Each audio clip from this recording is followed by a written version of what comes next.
To our live stream. It's Thursday. We are still live. This is a stream. Therefore, live stream. Yeah, Asterbait, Mr. Coffee, what's up? Asterbait was trying to recall some game he had with you. We didn't see it though. Did you play a game with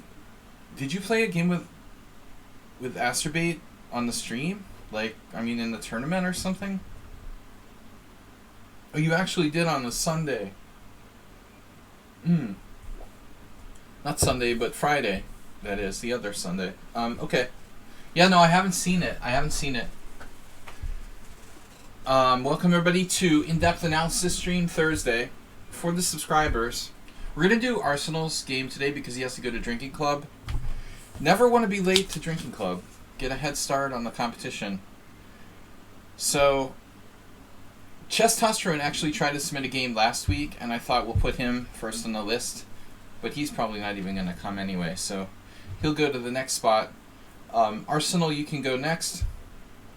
And we've got a bunch of games in the study. Let me see. I think yours is in there. Learn, study, my studies. I think I got some lag going on. I don't think my computer likes the sudden increase in temperature that we're having here. It seems everything's slower since temperature went up. Feels a little hot to me. Really should get one of those like cooling fans you put under the base of the laptop. Okay, challenging dogmas. Sledgy analysis stream May 5. The Turkey Farm probably doesn't even expect me to include the game because he actually meant it for last week.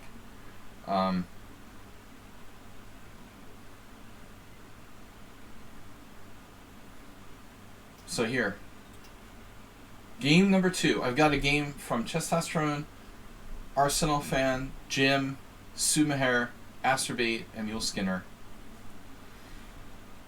So we got 2 or 3 slots open for tonight's analysis stream. Half cool. I'm analyzing games for subscribers on today's stream. We're not playing Blitz. Once in a while, I get a break from being beaten by people like Arsenal. Asterbait with 1,000. 1,000 bits from Asterbait. Nice job. That puts him in the lead for gift subs and bits this week. So Asterbait now leader in bits with 1,000, Cooking Rook second, and Agnes Karajewski third. Asterbait the only gift subs with five gift subs. I believe it was. Actually, I don't know when it was. Tuesday. It must have been Tuesday night tournament stream when you donated the 5 gift subs, or was it yesterday? Maybe it was yesterday. Hope I'm not getting sick. My throat just suddenly felt a little scratchy. Alright. Yeah, the temperatures here are quite hot. I feel like it's summer. It's really objectively only like 75 degrees Fahrenheit, but it feels a lot hotter here. Alright, so we're going to start. It's Arsenal fan, which is Richard Smith with black. This is a tournament game, and white played F4. Alright, so Arsenal, what's the deal? Like, you didn't know that, the most popular move here is D5. I've got it set as Sparkle Horse database. Alright, Masters database. Or you prefer not to play D5. You don't have to play D5, objectively. I don't think there's anything wrong with the other moves, like G6, Knight C6, and E6 are all viable. Something that just occurred to me? It never occurred to me until now. Asterbait's going to submit another game on my behalf. Your better half. What's up, guys? It's been a long day, as always. Thursdays are my tough day. I'm going to need to get some alcohol in the system. so they get in a better mood. We start the weekend early here on Thursdays. Alright, so Mr. Coffee. Mr. Coffee will have a game submitted by Astrobate. Pawn to be wild. Is there a crazy gambit after d5? It's not a crazy gambit, actually. There's nothing crazy about it. I mean, it's extremely, yeah, I mean, even the computer is like giving it as number one move. In the old days when they first started playing the Grand Prix attack, I guess, you know, there were no engines, so I imagine Tal was one of the first to play this. But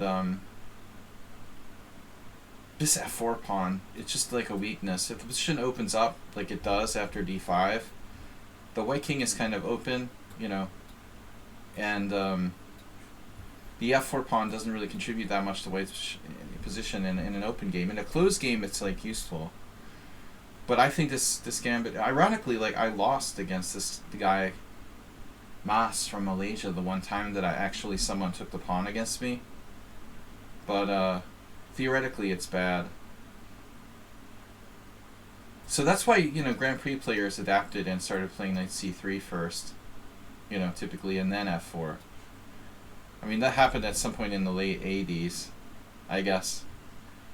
So I assume this is why people usually play knight c3, exactly. I was just thinking about something fun, though. I've never tried it, but, you know, another interesting move might be, man, my computer is, like, in slow motion mode. Oh, no, I didn't make a move, okay. Knight f6. No, I kind of like that, too. Like a provocative an Aliekin style move, but nobody's gonna go with e5 here. Maybe like Astrobate would play that, just because he likes overextending his e pawn intuitively. The problem with knight f6 is that no one is gonna buy into it. You know, they're just gonna play either knight c3 or d3. So it doesn't really do anything, and the knight in f6 kind of commits you. So they play knight c3. If you play d5 now, trying to hit the center, they can play e5. This is a more justified variation, I guess. There's an early Grand Prix attack. John Nunn versus Thomas Ernst, 1984. So then you do d4. E takes f6, Jan. Tony Miles, Plaskett, and John Nunn all played this game. This is how it came to be like the Grand Prix attack or whatever. Knight f6 interesting, but whatever. Okay. So d5 is the best move. Hebden calls this the toilet variation, but I think that knight c3 is reasonable. I guess d3 shouldn't be underestimated.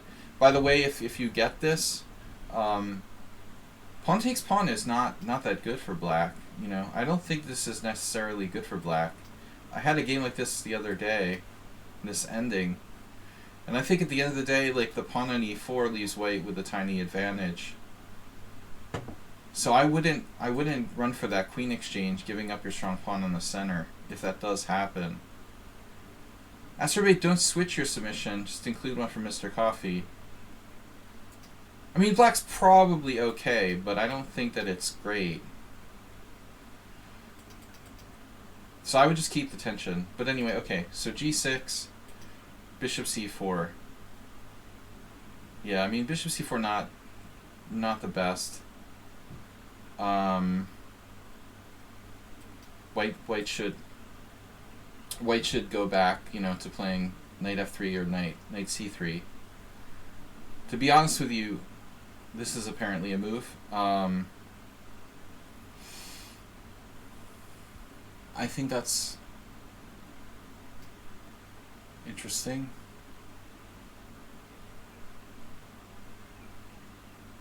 I had this game with Feugl once. I lost one of my early games with Igor. He's a very strong player who's older now. It was a modern defense, and I played like f4, and he played c5. This is like black's best move. Needless to say, like, d4 is not really a good move for white. So it's either knight f3 or knight c3. He plays bishop c4. I don't think it's a great decision. That bishop tends to get blocked out by e6. this is theory, but white should be better off playing knight c3, bishop here, knight f3, knight c6, and then bishop e5. This is definitely the best chance. And alternatively, he could back out and play a kind of close Sicilian with like g3, I guess. He can chicken out, you know, and be like, haha, no, I'm not going to play the Grand Prix attack. I was just kidding. I'm not really going to play the Grand Prix attack. I think the bishop c4 is the worst if you haven't moved any central pawns yet. So knight f3, bishop g7, bishop c4, or bishop c4 here. Are you making an inaccuracy?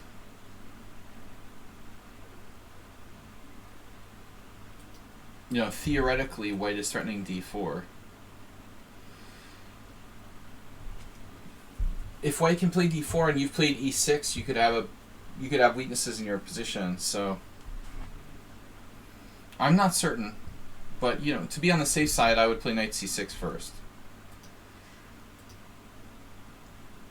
If white might have d4 here, I don't know. I kind of doubt it's good though. I'm not exactly sure what you would do. Guess you would just like do d5 anyway. Take, bishop e5 check. Then I don't know.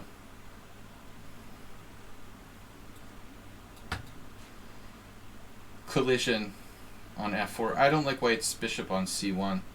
This is his good bishop. I was just talking to Asterbate about that. You know, I don't know whether you should exchange on d4 or not. But I don't give white that option. You see, now you're really delaying it. You're giving him this option to play d4, which goes into the twilight zone. I don't know what that leads to, really. You know, I don't think you should give him that additional option. So anyway, he doesn't challenge you and plays d3. So I don't know, you've got this thing about not playing knight c6. Is there a reasoning behind it? Like you might fianchetto or something? Are you intentionally not playing knight c6 for some reason? I guess truthfully, like now d5 is a good move. Like there's nothing wrong with it, it's just a good move. You don't need to play knight c6. So d5, and he should keep the tension. So bishop e3 is apparently best.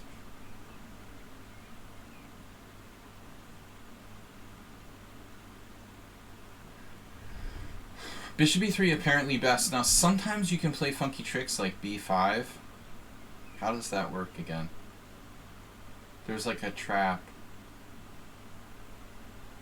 Yeah, knight takes b5. Check. Right, very deep. It's extremely deep, right? Queen a5 check and take the knight. But there's a counter trap. It doesn't work here. Because if knight c3, d4, but here, there's c3, and if queen takes b5, there's a little problem with bishop a4. See, that's why you put your knight on c6 on the black side of the Grand Prix attack. So this doesn't happen. Well, anyway, we should probably play knight c6. And then you're threatening to play b5, perhaps. Anyways, back to the game. So, white played bishop e5 check. Big question, which way to interpose. I think bishop d7 deserves serious consideration. Chess Zebra, I was just thinking about you. You hadn't been here for a couple streams. This is the crazy game I was talking about. e4, c5, f4, d5. Oh, knight f3.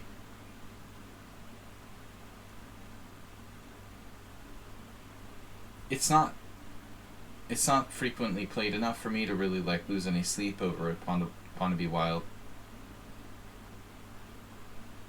But you know, yeah, it's plausible.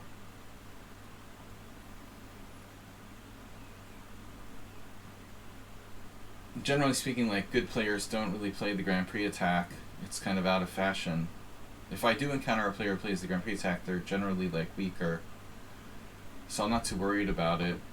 But yes, that's conceivable. So Arsenal, what about this exchange? Looks good strategically, right?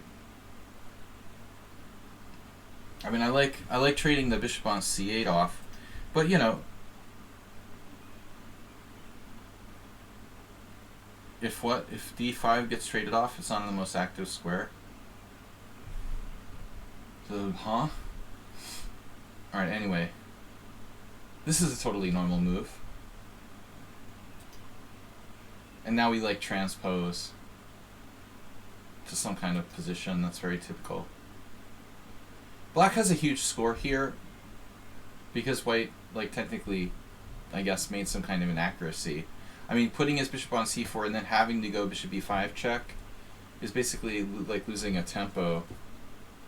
It looks like a minor inaccurate move. So if you go through the list of players, it looks like black has a very high score, but it's because like the black players are higher rated than the white players. It looks like white is probably only slightly worse. Yeah, I mean, who's ever played this? Stefan Juric and Kusanovic. Two grandmasters have... In the whole list, there's 2 GMs with white pieces. So, bishop takes c6, knight takes c6, and now e5, releasing the tension. We get to a really interesting position, for me at least. White released tension on d5, maybe bishop e6 or bishop g4 in one move. Oh, okay. Yeah, I mean, your bishop would get an extended diagonal, and you wouldn't have it here. There's something to be thought of there. Either case, I think that both moves are viable. There was one other move. Wait, castles. I mean, there's no sense in going here, right? That move doesn't have any inherent value, I don't think. Does it?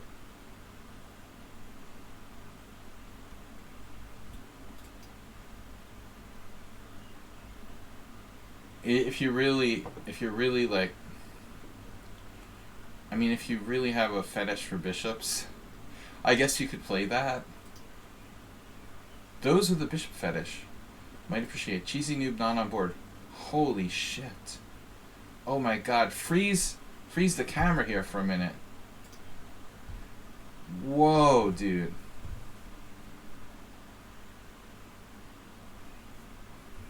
Did you see that? Did anybody see that? That little like flicker for a second?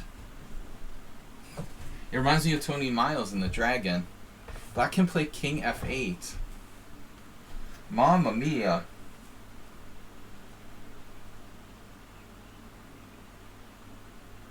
So what's the idea? I mean, you're gonna like trick him with queen a5. The bishop's trip. Asterbate said Noah's Ark trap. Oh shit. But the problem is this is unprotected. So how does Noah's Ark trap work? Castles? Asterbate gifting 2 gift subs. Well, you gifted one and then another. You gifted a Chess Zebra a tier 1 sub and Jampot version 2 tier 1 sub. Thank you, man. So if king f8 castles a6, bishop a4, b5, bishop b3, aren't you winning a piece here? Arsenal, you wouldn't play king f8 if it like wins a piece by force. I would play it. If I can win a piece by force.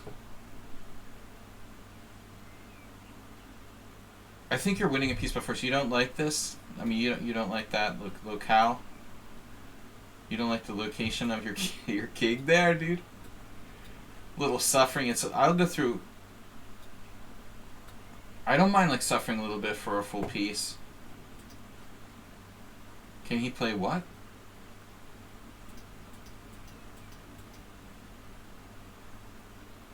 Well, I mean, black's threatening that. Like if you did like h3 or something, you would play d4 while you would move the knight, and then you play queen a5 check, winning a piece, obviously. Right? The beginner trap. White play d4. Oh no. That would take a really heads-up player to find d4. I think the bishop is sentenced to death, right? C4. Like, how are you not getting Noah's Ark trapped here with A6 and B5?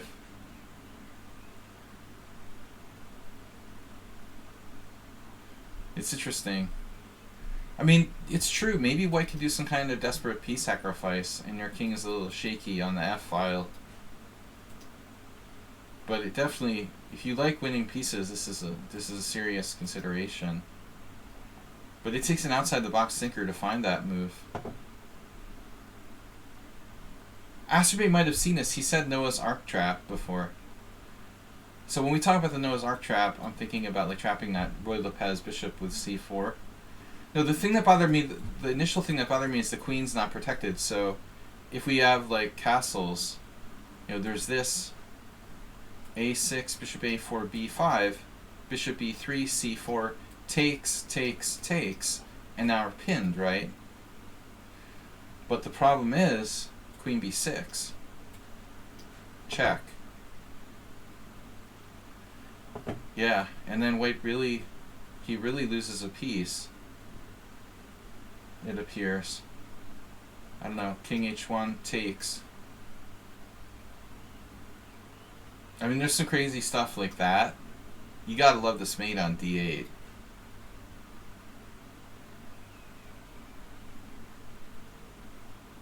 Carefully assess. +2. Plus 1.9.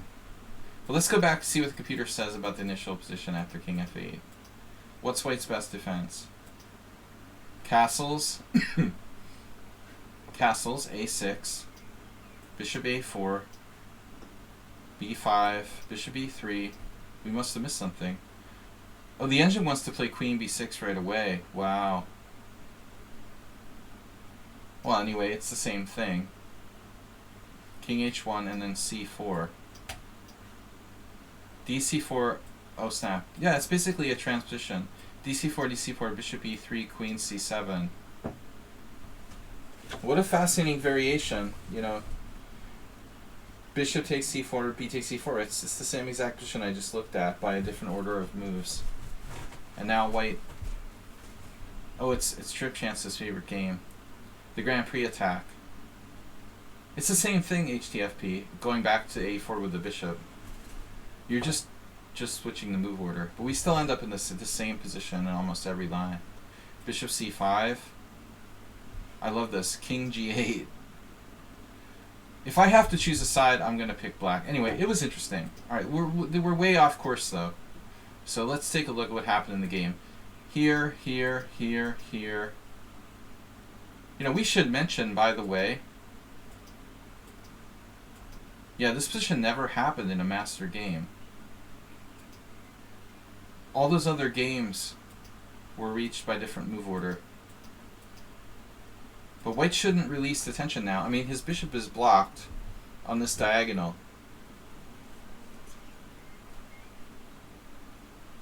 I mean, it's an inaccurate variation by white.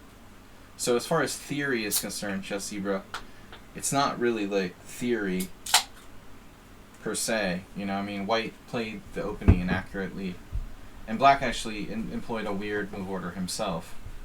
But you know, these themes are interesting. So when you play the Grand Prix attack, like you normally want to play for F5. We want to play F5. Connect 4. You just call out like connect 4. That would be funny for like a YouTube video. Like a viral YouTube video. You just like start streaming Connect 4 and like running around the tournament hall like when you achieve this. Oh shit. Is that from the commercial, Chess Zebra? Do you have like a photographic memory?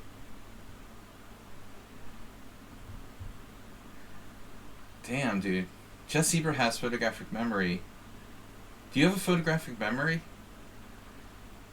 I'm lucky I remembered the reference to that, you know? That's why you can memorize like 500 pages of like antibiotic docs. That's the secret to being a good doctor. Audio memory. Audio memory? Yeah, I have audio memory, but not very good. My memory is mostly visual. Photogenic. I'm just photogenic. All of me is photogenic, Delver. But I get less photogenic every day. I'm glad I got your joke though. That was deep, man. That was deep in the memory. It's good. It's a good sign that the dementia hasn't really like fully taken over yet. If I can even access that. I just thought it'd be funny if, as a joke, you just started screaming Connect 4 in the middle of like a quiet chess tournament. But the point is, the bishop's diagonal is open, you know? That's the way you want to play the Grand Prix attack. This is the taxi driver. Random taxi drivers like in Ljubljana play this move. I mean, now your bishop's blocked. I had a game, I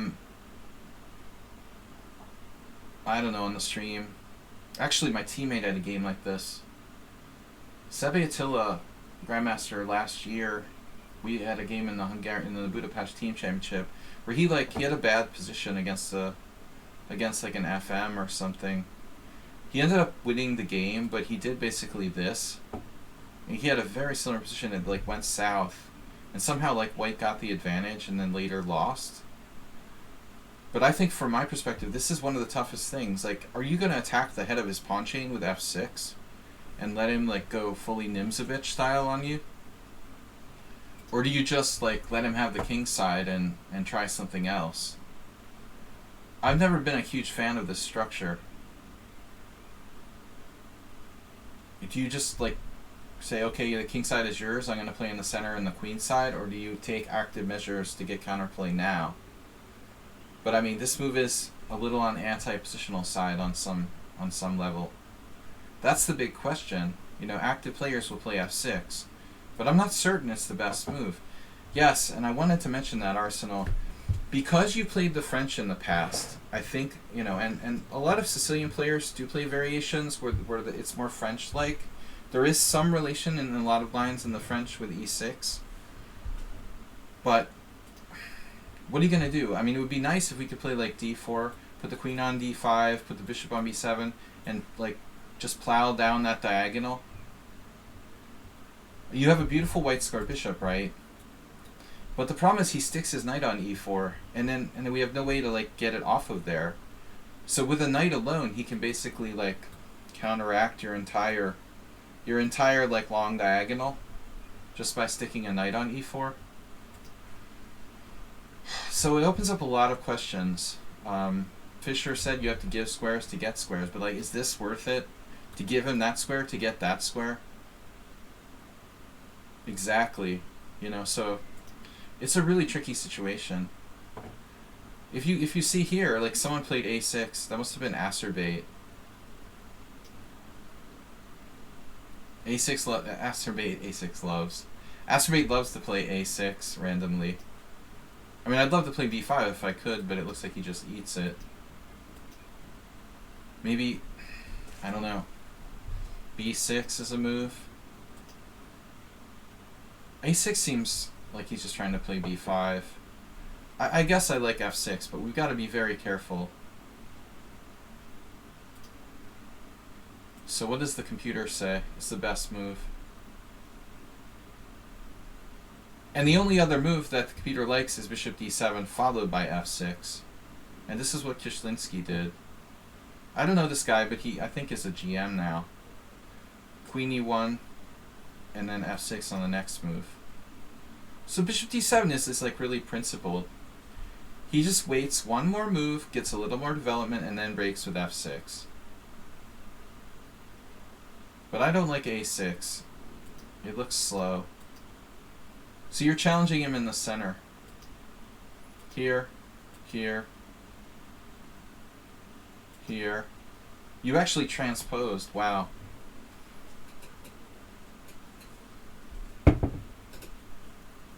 I mean, you got different ideas. I mean, a6 isn't that stupid. But I mean, maybe you could play for c4. if he tries, and this is also against knight b5, if he tries to come in there, you have discoveries on his knight, particularly knight b4 here. So bishop d7 is a nice multi-purpose move.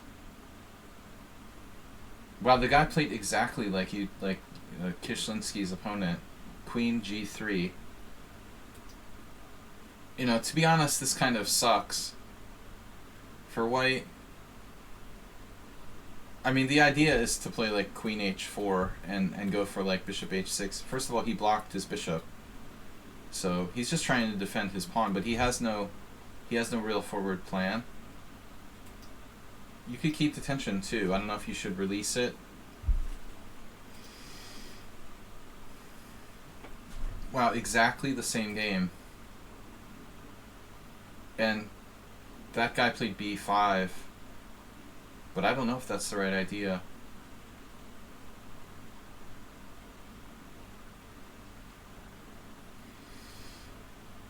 The only problem here is that by exchanging pawns, you've actually opened his bishop up. I'm not sure if I like it.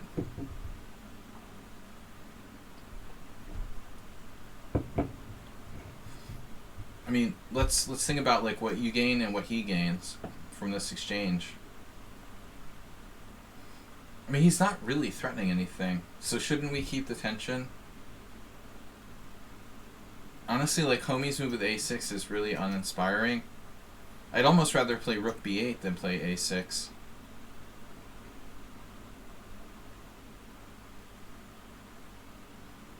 If I'm going to play for b5, let's just play like rook b8 and hit it with one move. If he forces me, I'll play a6. Then he doesn't have like knight a4 or any tricks. You can't play a5, we just hack it off. So expanding with rook b8 is definitely an option. Right, bishop d7 to prep b5. Okay, so you could play b5. That's what Kishlinski did. But I don't know what the you know.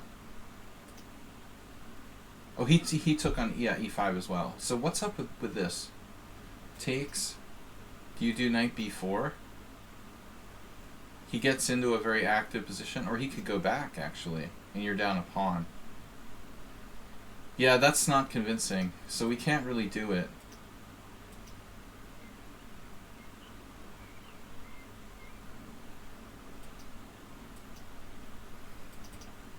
I want to see what the computer says here. Chess Ebro suggested knight d4. I mean, it's an obvious move, but I wasn't sure what it does. I guess it's even better if you had like a rook on c8, though. So that's another suggestion. You could try like rook c8. I mean, a totally logical move.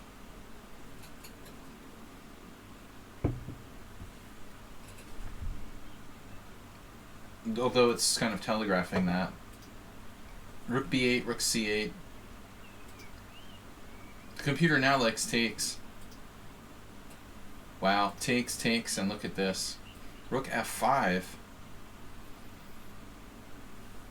For the materialist out there in your family. Rook f5. Threatening to just lift the pawn on e5. Yeah, that looks freaking strong. That's very strong. Feigl would play that instantly. So knight d4. Knight d4 was game. Sort of indirectly undermining that pawn in a way. But after take, knight e2, I mean, the question is what happens here? You've got like that. A hit on that pawn and a hit on e5. So what happens at the end of the day? Bishop f4, his whole structure like implodes. Queen takes c2, knight takes d4, queen takes b2.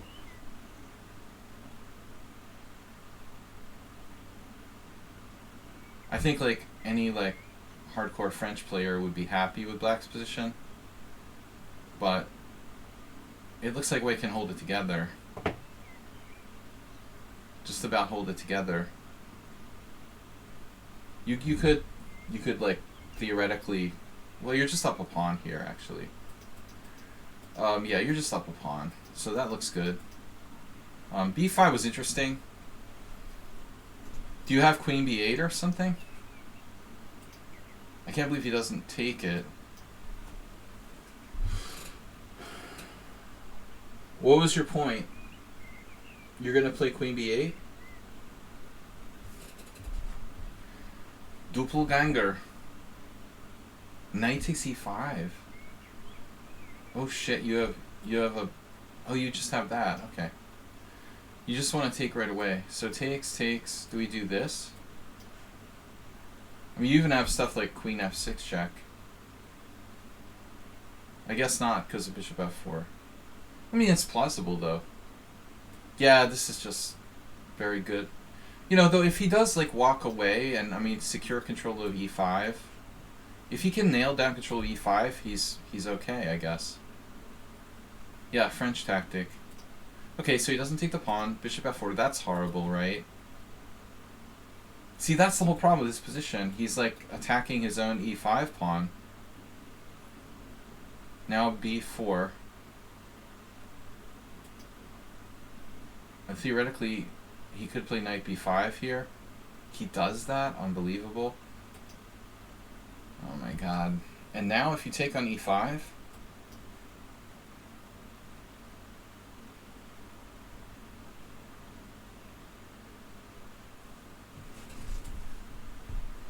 So what are we concerned about here? Bishop takes b5, bishop takes g7, king g7. Show me the money. Check. Queen f6. Check. Yeah, if you're playing like Summit on Sound, you might be in trouble. Oh, he has something better? He has knight g5? Oh, snap. Maybe it's not better, though. Maybe, well, yeah, it's all nasty. This is nasty. You have too many weaknesses. I'm not sure it's game over, but it's not good. It's not great, at best. So we didn't want to see that knight getting into d6.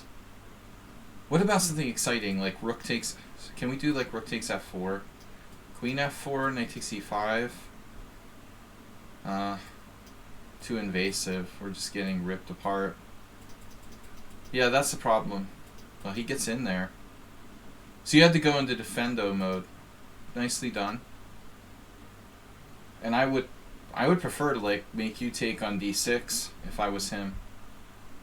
But I'm not sure what options he has here. His bishop is loose. He could theoretically play maybe queen g4.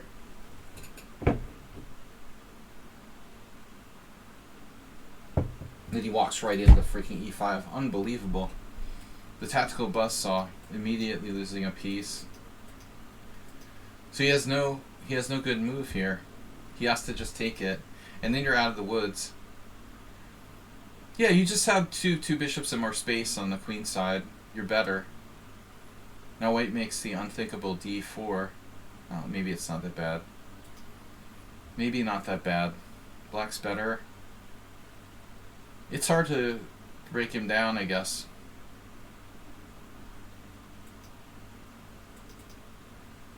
I'm not sure if you should play bishop e5. This feels like you're like getting suckered into that move. But you do stop rook f1.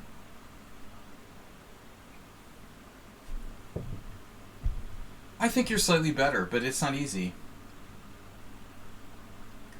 I have a bad feeling about bishop e5.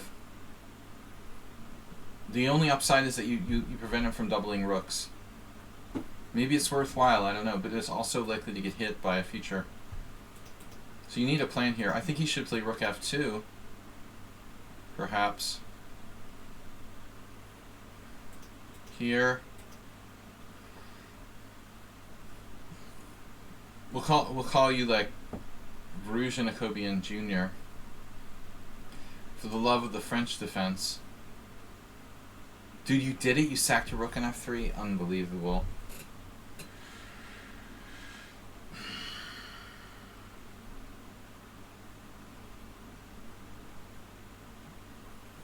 Like, Arsenal's whole team had to, like, crap themselves. when they saw this. I guess if you have nothing to lose and you have to win, it's a reasonable try.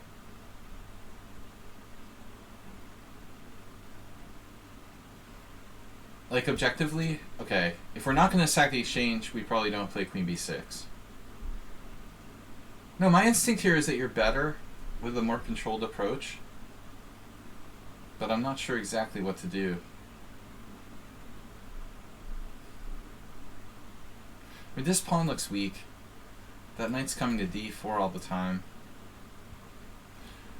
You know, I looked at queen f8. He just does the same thing.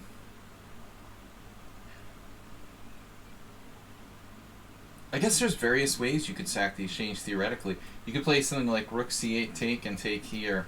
But then that knight, you know, you gotta watch the knight coming to d4. Like here, check. You don't have, you know, you're not better. But this is an obvious try. Now, first of all, which way does Spassky take on f3 here?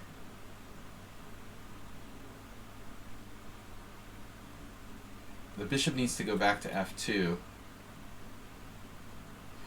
I don't know. This is a really important decision for white. He's got to consider taking with the queen, but then pawn takes, bishop f2, rook f1. This looks dangerous. You know, plausible like second exchange sacrifices. You could end up sacking 2 exchanges, but you absolutely can't trade queens, especially after sacking two exchanges.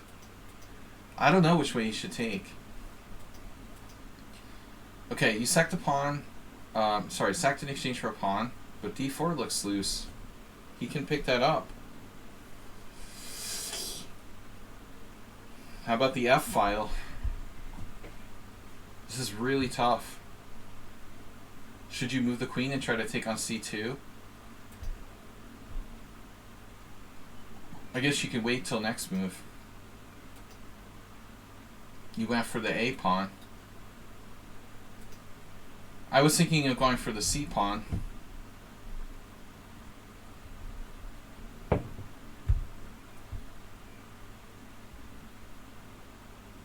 Which pawn? You want to keep a7 protected? I was thinking about this.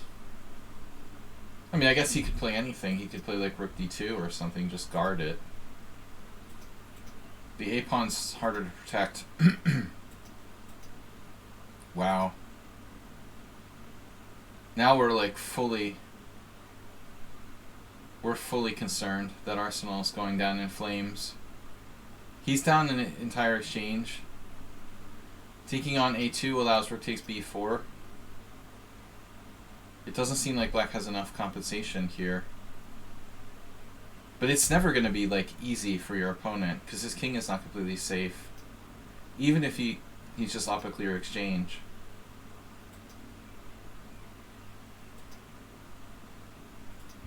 Man. I don't think that white wants to play f4 necessarily.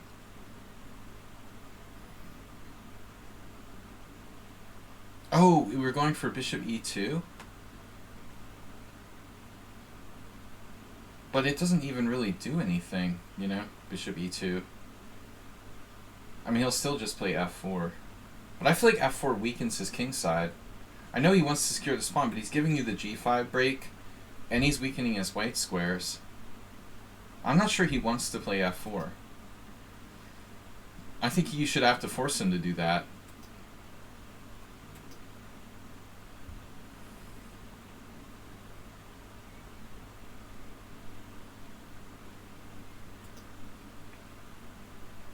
Whoa, excuse me? Excuse me? Say what? He played a3?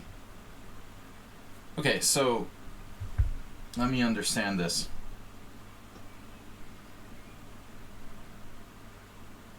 I would assume rook d2, and you probably take this pawn, and he probably plays b3. And and you got a pawn for the exchange, and a, you know, it's hard for him to get his rooks in, and you got g5. You know, it's unclear. But I don't understand a3. What the bleep just happened? That's just a desperate attempt to like open lines for his rooks. But he played f4 in combination with a3 to get the b file open. But I mean, that f1 square is like fatal. It's lucky you can't take with the queen on a3. But you can take with the bishop. You'll get pinned. Rook a1 and resigns. So first we have to move the queen or something else, and then rook b1 naturally he wants to go to the open file, but he's got a very weak back rank, and I mean his king is wide open on the light squares, so I'm not sure he's really going anywhere. You always have bishop c5. Sometimes you have the g5 break I mentioned. G5 probably doesn't do anything yet. So you played that on the weak square. He definitely can't give you that pawn. So rook d2. Finally rook d2, which makes sense. He does give up the blockade of d4. I was looking at this. You know, keep in mind, like, white can definitely sack the exchange back. So if you get something like bishop c5, I mean, he's got to be willing to consider like giving that exchange back. Maybe he gives you the rook for the dark square bishop, and then it's like a game with ops colors. He did this. You know, obviously like d4 could happen, but it doesn't look easy to organize. You know, how could you organize mate? You played queen a5. He played queen e3. Oh.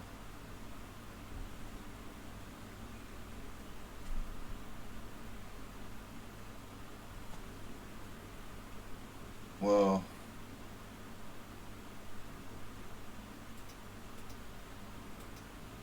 Black wins. I guess he lost on time. But it doesn't look clear. He has rook b8 check. I feel like Beavis and Butthead. Here. The bleep is going on. I mean, you're almost mating him. You're on the verge of mating him. I'm not sure you can get him on g3, though. How are you going to checkmate him on g3? It looks like you only have perpetual.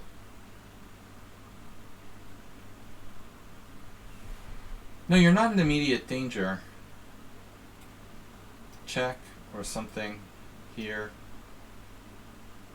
But what is this, a draw or something?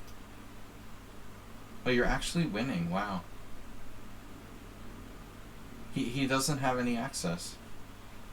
Amazing. I didn't think you were winning.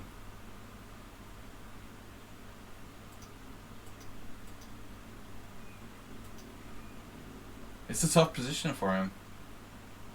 Queen d2, he has some amazing move. Bishop h4. Practically impossible to find that in time pressure. Damn. You don't have a check. That's so hard to find that in time pressure. It looks like he's just hanging on. Anyway, good game, Arsenal. He wins by time. This was not the final position. Actually, white did not play queen takes c5, or white played queen takes c5 and lost on time. You have to play queen d2. I mean, white had to find a perfect move here. Bishop f4. Oh my god. Bishop h4, rook f4. Queen a7. Look, man, no checks. It's a tedious position, but looks like white can just barely hang on. But I wanted to see when he played queen e3, or the previous move.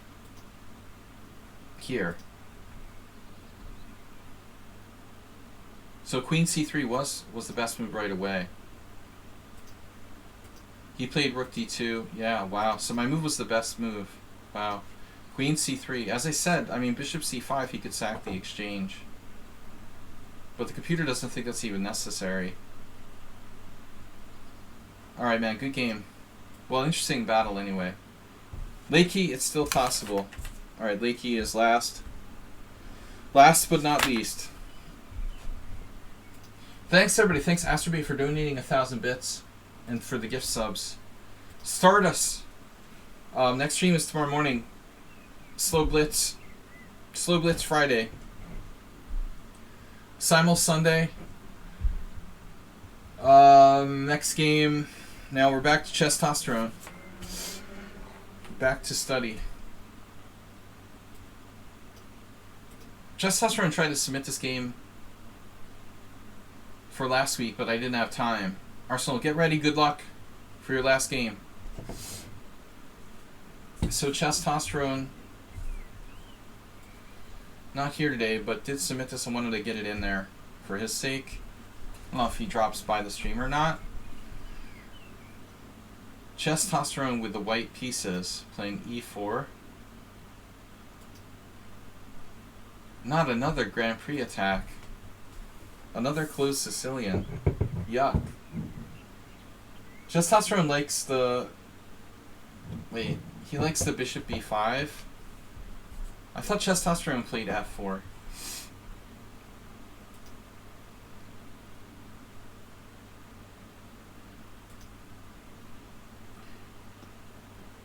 Yeah, this variation drives me crazy. I tried it a few times myself. This is Morales' favorite line.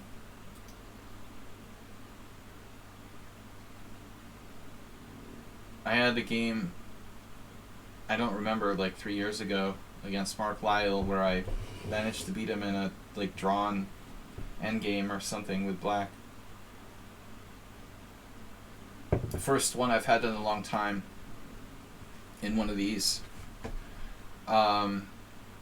Yeah, I've had a really tough time against Morales with black.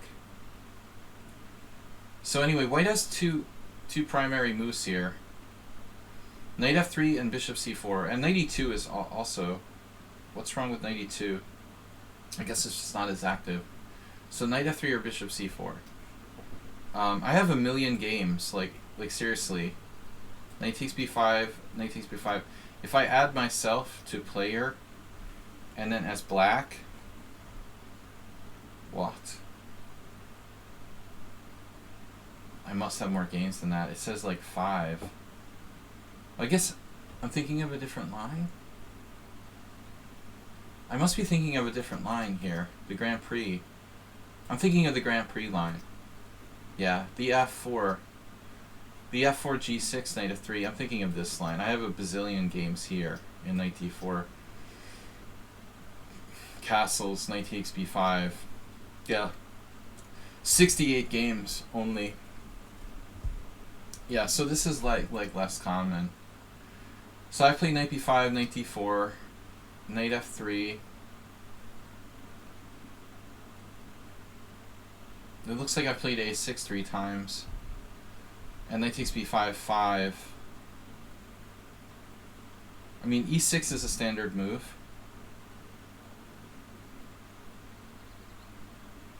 I've had this with Morales. I can't believe it. Yeah, Morales. I had a game with Yellow Dragoon, I thought, in this variation too. But you know, I'm thinking Yellow Dragoon didn't put his knight on f3. So that's what I'm getting confused by. I guess they go bishop c4 first. And then e6, and then knight e2. Yeah, okay. So here I've got a shitload of games.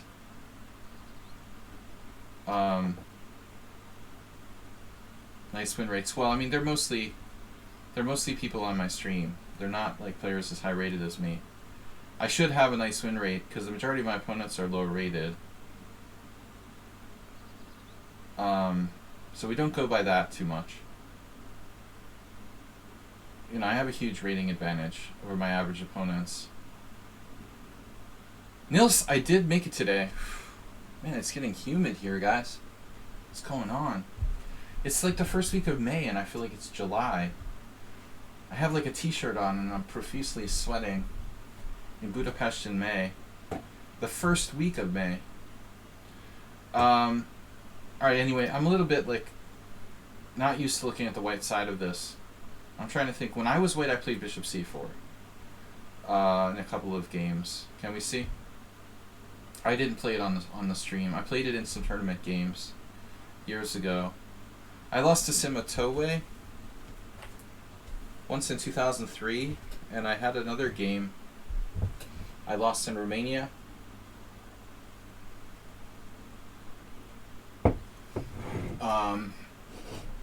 So I've played it at least 2 or 3 times with the white pieces, but I really don't know it that well.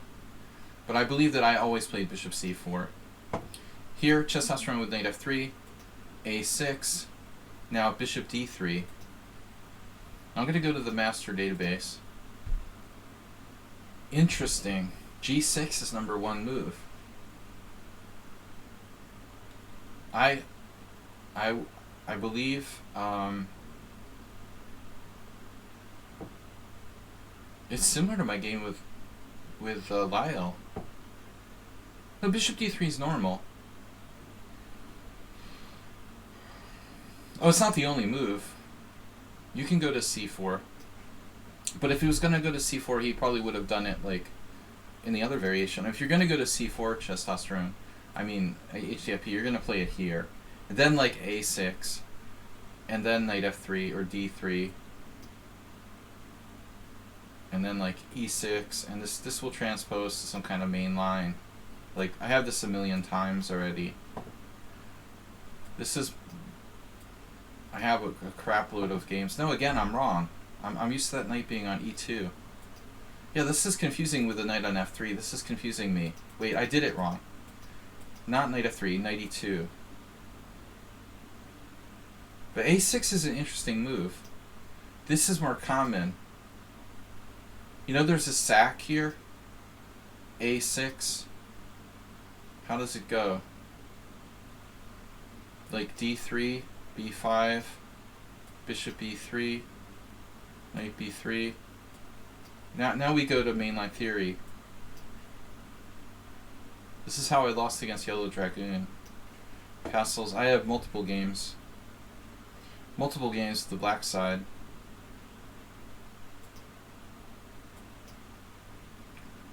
How's my score here? Well, I played d5 once, and I lost against Morales. I don't understand why I don't have a game here with Yellow Dragoon. That would have been a while ago. Weird. Maybe it was a different move order. Pretty sure bishop g5.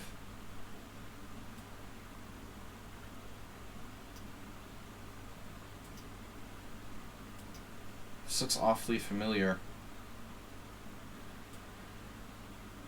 That was like 4 years ago. I had some awful games here. There it is.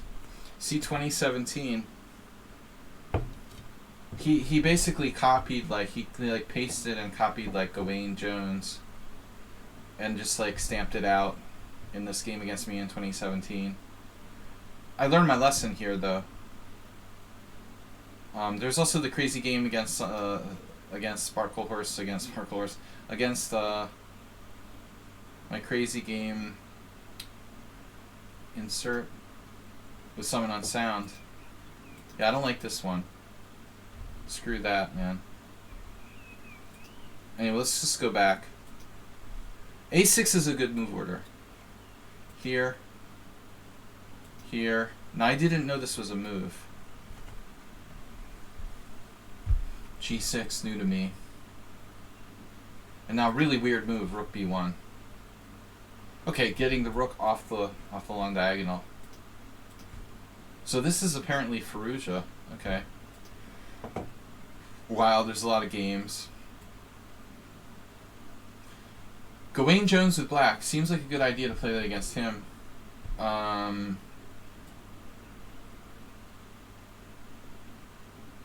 Let's play the opening the guy's like a specialist in. Against him. Brilliant. The guy got a draw though. Ibarra Jerez. It's a really dumb thing to do. Play something that someone's a specialist is in and against them. So rook b1 apparently theory. Yeah, I'm not a fan of the Kopek system either, man. Bishop g7 and then b4. C takes b4, rook takes b4. It's just Fallujah. But I mean, where's the first game?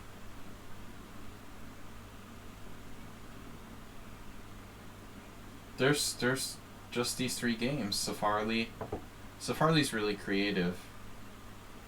For all I know, like, he was the first one to play it. Rook takes b4, knight c6, rook b1, and then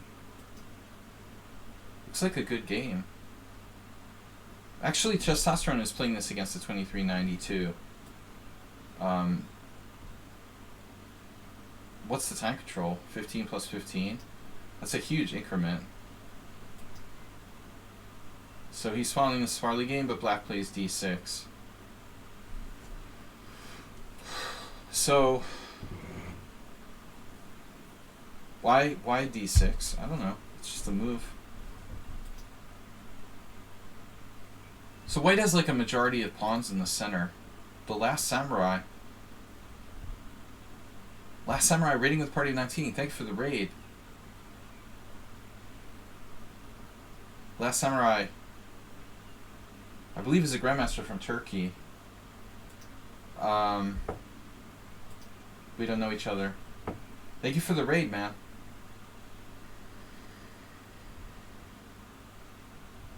Thank you for the raid. Guys, check out The Last Samurai. GM. Great. We got everyone welcome to the stream. We got games from the subscribers we're analyzing here. So, Rook e1. Thanks again for the raid. Rook e1, of course, to give the bishop a square at f1. Castles. Bishop back. d5. So that doesn't make sense, right? Awesome for the raid. Why would we play d6 and then d5? I was wondering about that in the first place. Why does black play d6 here? Zerminatos played castles, which gives him more flexibility. Because I'm an accelerated dragon player, you know. I mean, I understand that I don't necessarily want to play d6 if I can play d5 in one move, maybe, in some situation. Followers off for 5 seconds and we get a spammer. No, that's alright. Thanks, Mr. Coffee, for turning followers mode off so Last Samurai could say something in the stream. We normally have the 5-minute followers mode on, so if somebody like raids me, someone new who's not a follower like him, then they can't talk, you know, and say hi. I appreciate it. I've had raids from other players who, you know, didn't. Samurai said that when he was a kid, he watched your videos on some website. It wasn't Play Chess, another site. Yeah, that's probably true. Maybe chess, maybe like chess ICC or something. Yeah, that's possible. He's like in his late 20s, or in his mid to late. You know, I think he's like 20, 27. I don't know. That's possible. Sure. I've been doing chess audio recordings and stuff for like 20 years now, so it's really scary. That's crazy. That's possible even. D6. I've been doing chess lecture since 2006, 2005. So that's conceivable completely. I lost track of time like 10 years ago. But I don't like the way that black is playing d6 and then d5 in 2 moves. It doesn't make sense. Okay, it's probably like not bad, but it seems inconsistent. And then e5. Guys, I wish I could go into more details, like analyzing the games, but I've got like 2.5 to 3 hours, and we analyze usually 10 games, so I have to kind of like gloss over and focus on the most interesting parts of the games. I just want to comment on that. I think like that tempo, you know, could be important. So black here shockingly plays now knight e4. Astrobate gifting a tier 1 sub to Trika set, who I have seen before. So that's a crazy sack. He sacks a pawn. Black refuses to go passive.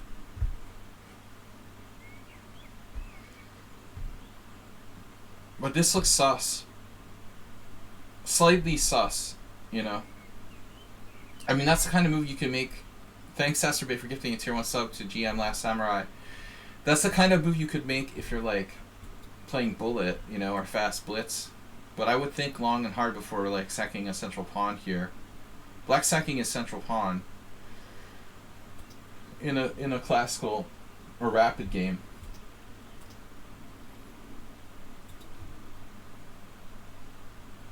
You gotta admit, though, like, all of White's pieces are on the back rank.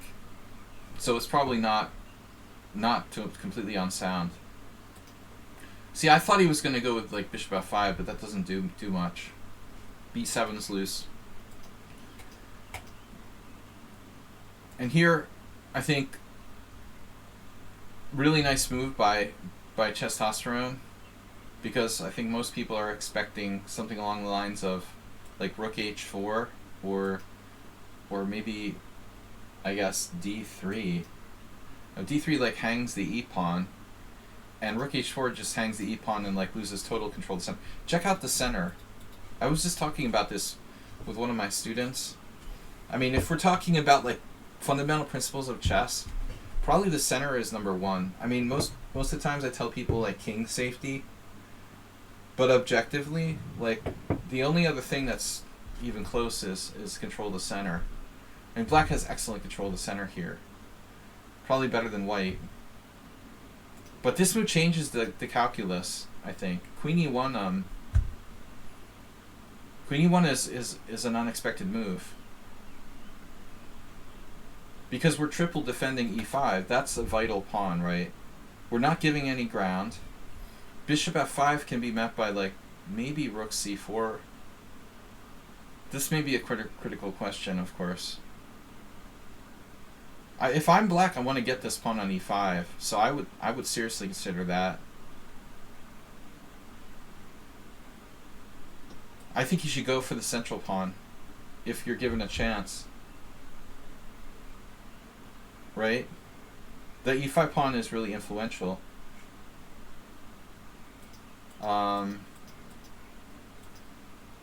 This is a rapid game. So queen e1 I thought was a nice move. Easy to miss. He grabs the a2 pawn.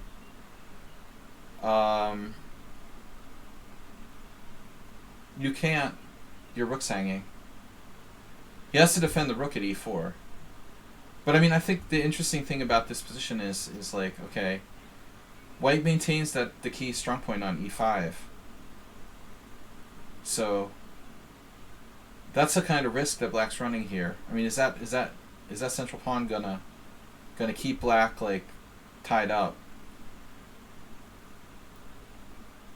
Analysis slots full today. I usually do 10 games. I've got 5 plus 1 plus, yeah, I think we have another one. I know we had another one submitted from Lakey, so we have time for another one if you want us, but you really should be a subscriber.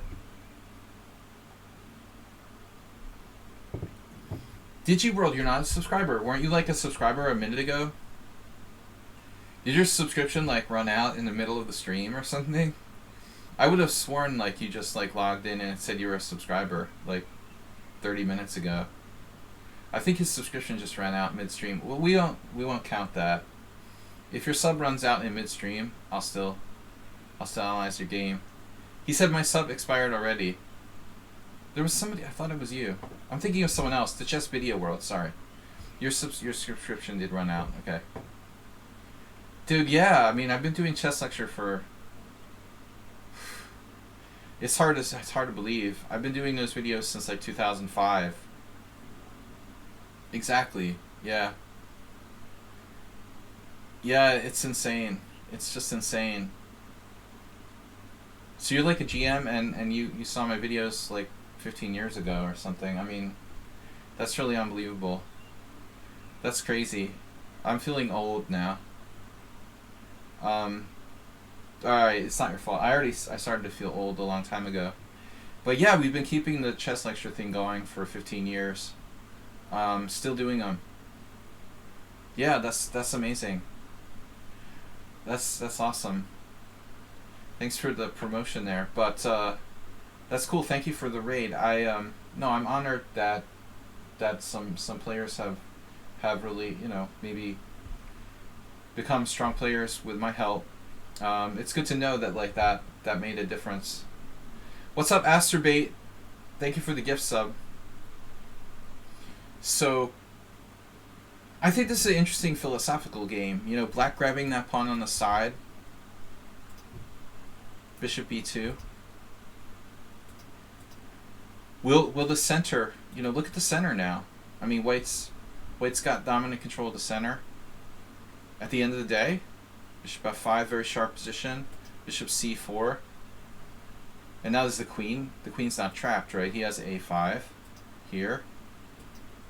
I've played this guy a lot, Chesstosterone. He submitted the game.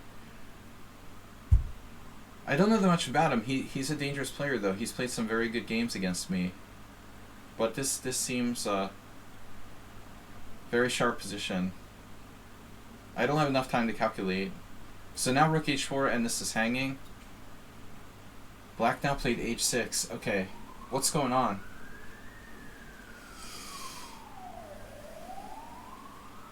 I don't see a clear threat. Knight attacking h7. I mean, with knight g5. So h6 feels hesitant. What happens if black takes this pawn? I mean, just calling his bluff here. Obviously, black might have been like afraid of the c file, but ghosts is ghosts. So you go back. I don't know, I don't want to just turn on the engine and blindly say whatever the engine says. Yeah, he can play bishop takes c2. It's a move. h6 feels kind of fearful. And now e6. Interesting. Trading this off. Black's defender. Wow. It's an interesting game. Now black played f6. This is a fun game. But man, look at the attuned bishop. It's a hell of a defender, right?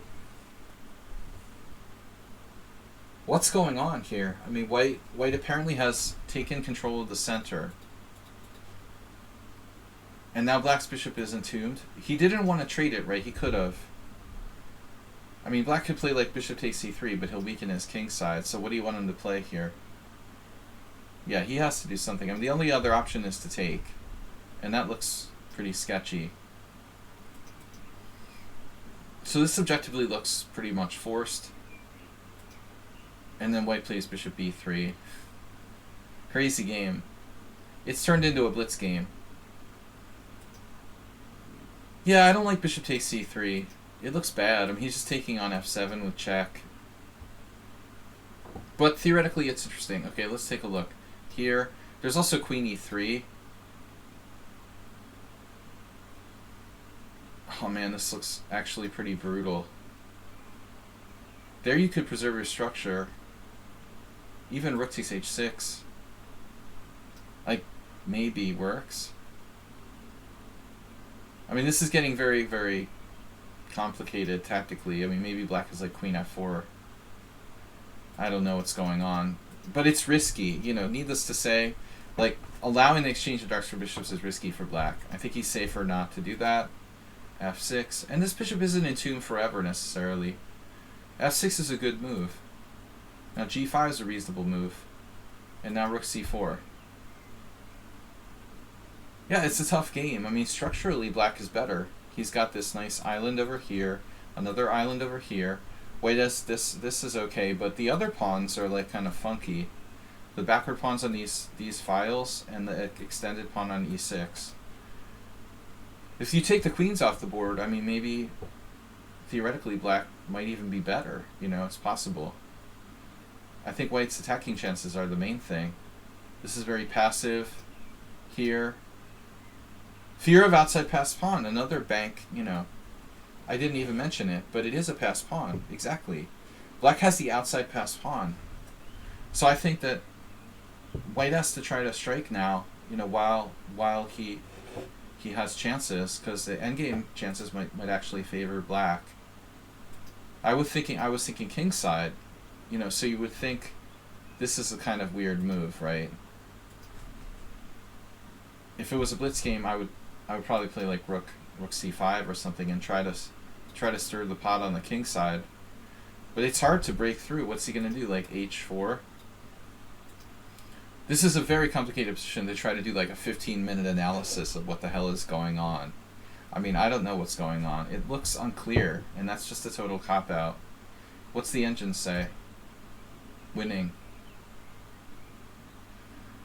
What does Alpha Zero say, move 11? It's a winning position for white. How bad was it like before queen b8? Or how bad was it before g5? Almost equal. g5 improves white's rook. Queen b8 wastes a tempo. And now white's like winning on knight d4. I wouldn't know that. Most people wouldn't know that.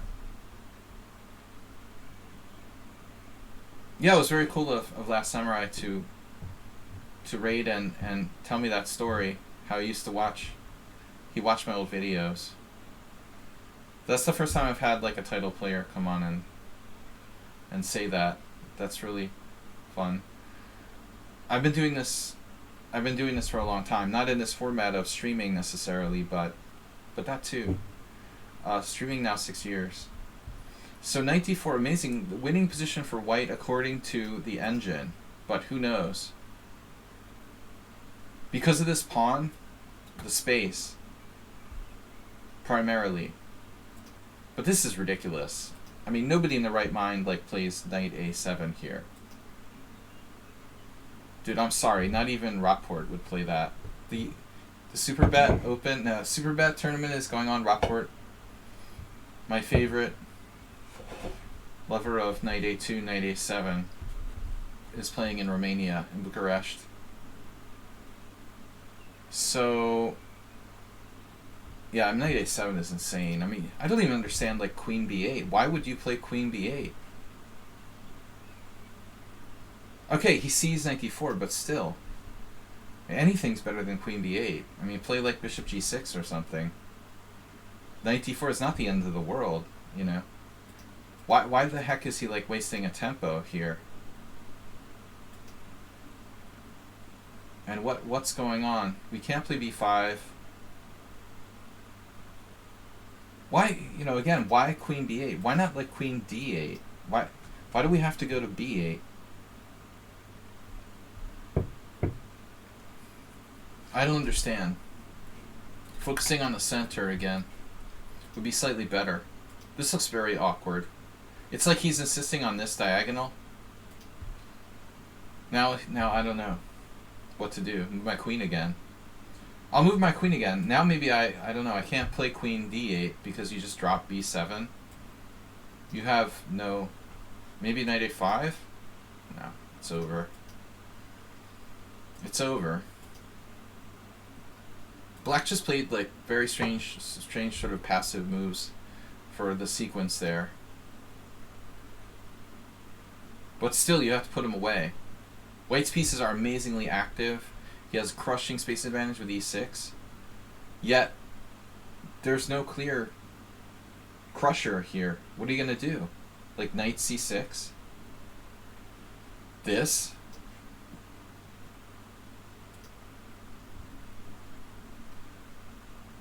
It's a funny position.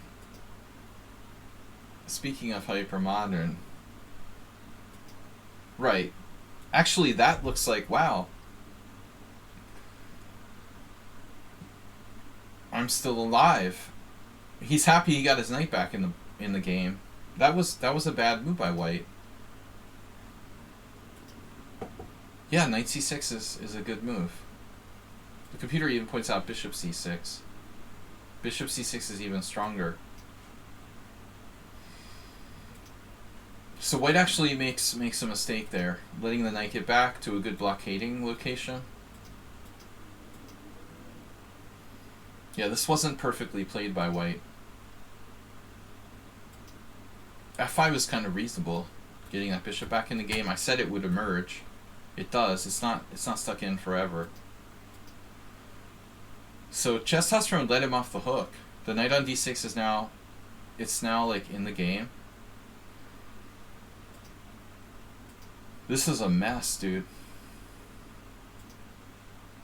And structurally, like, you can tell that black understands pawn structure. He's kept his pawn structure wholesome like the entire game. I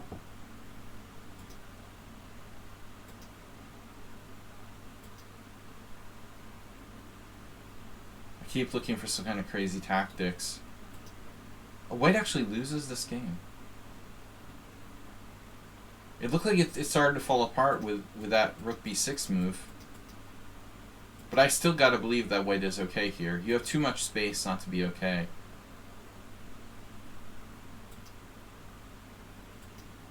I still think that white is probably better here. Plus 1.5.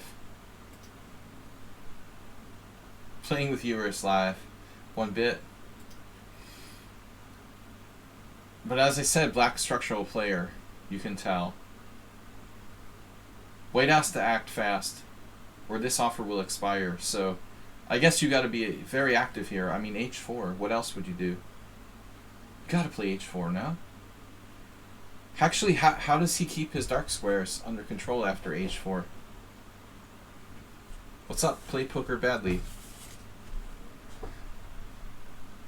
h4. Well, there's no time for pawn structure now. I guess this would happen anyway. That would guard the g5. Yeah. So things are not so easy. We probably have to consider, like, sacking the exchange.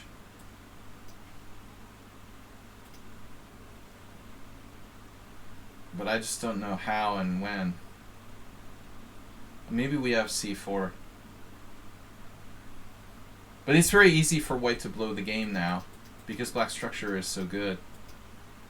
He's almost like all in, you know, with the structural weaknesses after that. Yeah, that's maybe like a major mistake. Just Husserl kind of drifted without a clear plan here. But I mean, allowing his pawn structure to get totaled with bishop takes c3 isn't good. He hesitated too much. But it's, as I said, the computer says white is still better here. What happens? h4 is second best move. Knight e4 is best move. And then what do we do? I looked at hg. Yeah, this is what I said. hg, hg, and c4. There's another move apparently, queen e3. It looks scary because of f4. But you've got, like... What do you do after f4? Wow, amazing. This... Unbelievable. And if queen takes c3, rook takes e4, queen takes d3, c takes d3, bishop takes e4, d takes e4. Jeez. Unbelievable. You'd think like those two outside pawns would be dangerous. The computer thinks that white is better. It always thinks the two pieces are better than the rook in every position. Lady in Black.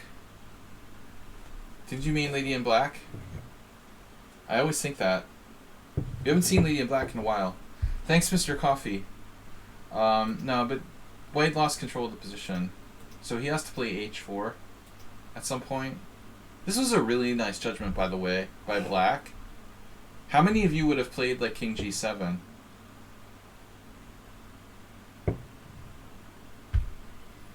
I feel like the vast majority of players would automatically play either bishop h7, bishop h5, bishop e8, or maybe like rook f6 or something.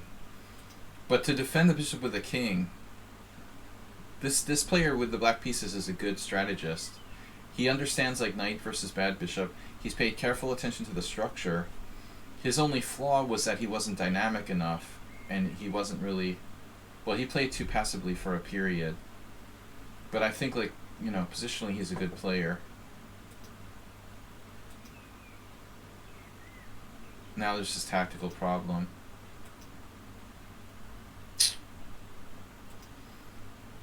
It just all fell apart. So what's happening now? E7 is attacked. We just defend it with king f6. Ultimately, that pawn is weak. Black has 2 pawns up. And it's game over. 3. 2 pawns up. He can't even recapture because of knight d2. Alright, long analysis. I can't really emphasize enough. Calculation. I mean, Testosterone played very wildly, but ultimately he couldn't calculate to find, like a clear win. If you're going to play very aggressively, very sharply, very unclear type positions, you've got to be able to calculate. He kind of like put himself in a crazy situation and he couldn't find the way out. He was winning though. I think the illustration of that game, for me, the most important part of the game was like in the middle, where when you see like he got to the situation after queen e1, where what happened was like black took the flank pawn and then lost control of the center. This position here, maybe this best illustrates white's control of the center in this position it's incredible. He has the advantage, but not an easy position to play. It was hard for white to coordinate. Okay, I've got a couple other games that were added. Not sure who's who. I think Lakey. We're gonna do like max 10 games today.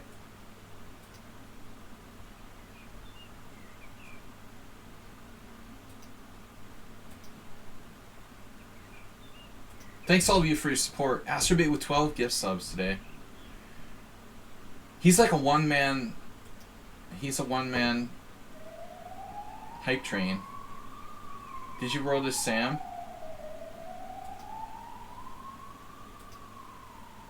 Who's game 0-0?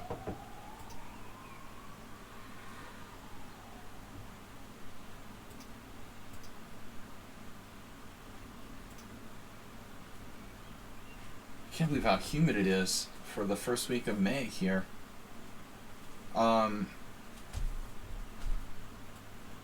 7. Yeah, that's enough games now. So we're off to game 3. I also had the Mule Skinner game. We did Testosterone, Arsenal, Mr. Coffee, Lakey, Mule Skinner. Mule Skinner we've got to throw in there at some point. So Jim. Next on the list is Jim. Alright. Jim, our friend from Greece, of course, regular contributor to the stream for a long time. He mostly plays bullet chess. He submitted the following game. I could just tell you guys what he said. He said a fun game, Budapest Gambit, 7+0. With unexpected accuracy and crucial points on my end. I tried to mix things up in the opening and somehow it worked. Jim is online, so I don't know if he's watching the stream.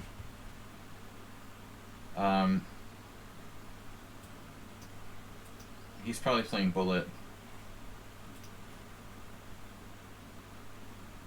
If you're in the study, Jim, don't move. So Jim and Morales are similar. They both play the Budapest Gambit. I like to play it like occasionally in Blitz. So knight g4. I don't really condone knight e4. All I can say about that is that it's better than the England Gambit, I haven't had convincing results necessarily, but I think I found, ways to get an edge. The Fajarowicz isn't recommended, whereas the proper Budapest is probably not bad. Jim, are you out there?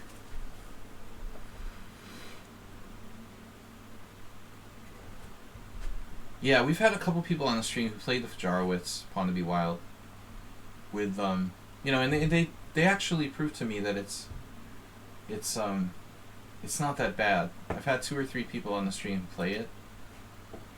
and I was surprised by its validity. It does look like white is better enough that I wouldn't really recommend it, though. It's better than its reputation. I try to do without the a3, but everybody claims a3 is the best move. The computer agrees that a3 is the best move in that. So anyway, bishop f4. This is one of the lines that I play. I also I have another idea. I've played knight h3, e3, knight c3, knight f3. Probably that's about the end of the gamut. But bishop f4 is considered to be the best, theoretically. So he's supposed to play knight c6 now. This unbelievable Karpov short match in 1992. Maybe it wasn't in 92. Was it 92? Karpov short match? When Karpov didn't qualify, the artist formerly known as Karpov didn't qualify. Well, Mamedyarov plays g5, and I don't think this is a good move. This is a trashy line. I would like to play, a match against any. I would be happy to play a match with any grandmaster in this line with the white pieces. Yeah, Yubava plays it, Mamedyarov plays it, but it's not good. White. I had a really nice game against one of the viewers in the simul once. It's just not good. Yeah, what happened there? Elyanov versus Mamedyarov. He beat Elyanov back in 08. Yeah, he's crazy, but it's really bad for black. You've got to play knight c6 here. I think pretty much. Although it looks like bishop e4 is okay. I mean, I guess it's okay. What's the move order? Does bishop e4 transpose?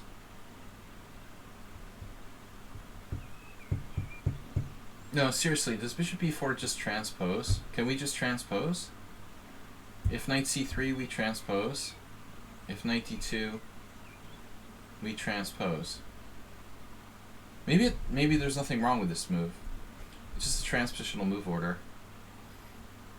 If knight c3, we just play knight c6. They play knight f3. We take and play queen e7, and we transpose to the main line with queen d5, f6, and white is slightly better. Do not play this variation with queen a3. I think this is not great for black. I remember I saw somebody play that against Van Whaley in the U.S. Open. I was like, what? Why would you play this with black against Van Whaley? Like some random master.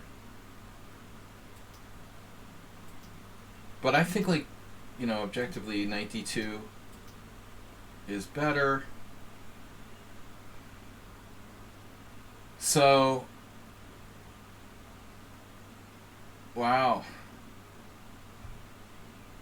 I remember Simon Williams played this against me in a Blitz tournament in Hastings in 1996 or something. Was it this variation with d6? Am I thinking of something else? Am I thinking of knight c3?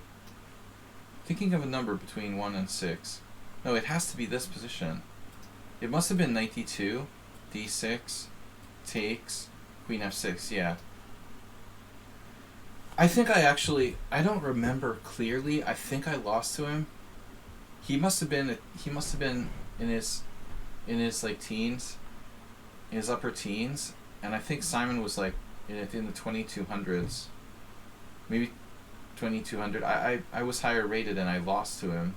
I think in this line, long ago in a Blitz tournament. So objectively, I guess it's not sound. Queen f6, e3, queen takes b2. I didn't know the theory, and in a 5-minute game, if you're not sure, it's not good. But Jim plays g5, so this is just crazy. But I don't think that black should do that. Like, objectively, knight c6, right? We're gonna transpose here, queen e7. Well, apparently, like, people have played f6 here. Legit players. Jeroen Bosch, Eric Prier,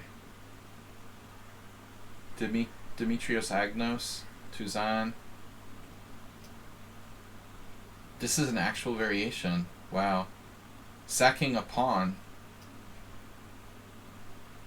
That's got to be better than g5. But I mean, realistically, there's nothing wrong with like the main line. I mean, queen e7, e3. This is what you should play. It's okay for black. There's no refutation of this. I mean, it's like a positional line. So Jim just wants to be crazy and plays g5. Alright, white doesn't really have a choice unless a3 is a move. But a3 doesn't look particularly...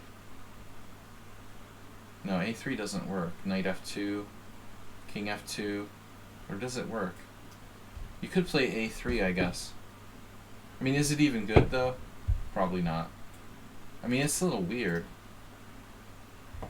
Theoretically, one could play a3. Huh. Yeah, I mean, the more I look at it, the more interesting this position is. White doesn't want to take here and, like, let him take back with the bishop.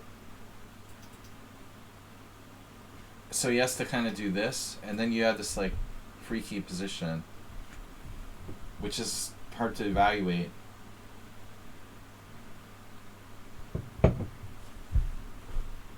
So it turns out that a3 is an interesting move.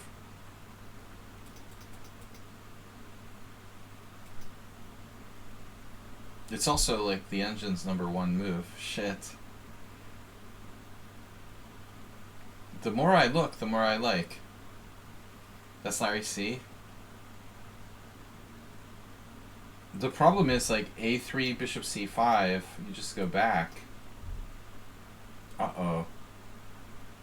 Who's Larry C? Who is... Wait. Who's Paul McCartney? That Paul McCartney guy has gotten a huge boost from Kanye.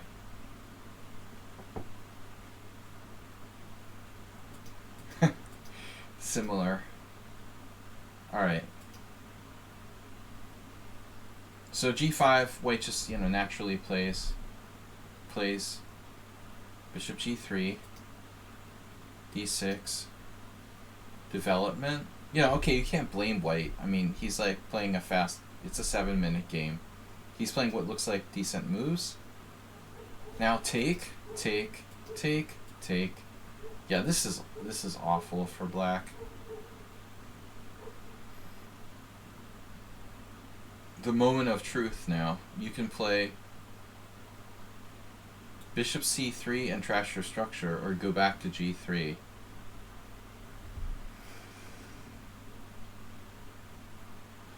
Objectively, they're both good, but I would be... Yeah, I would side with this guy. The guy who won versus Karpov in 12 moves.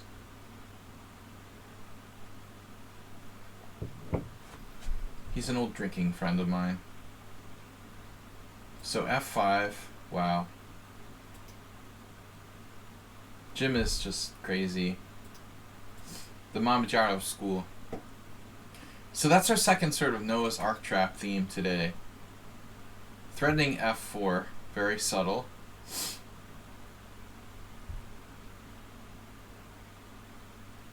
Now white comes up with a3.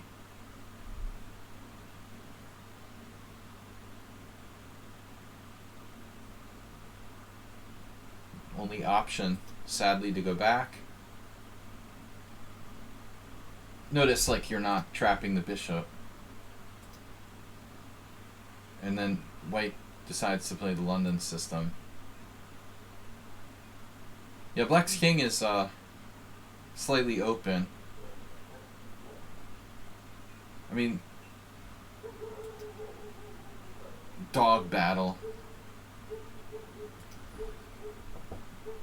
It sounds like we have a dog battle. F4.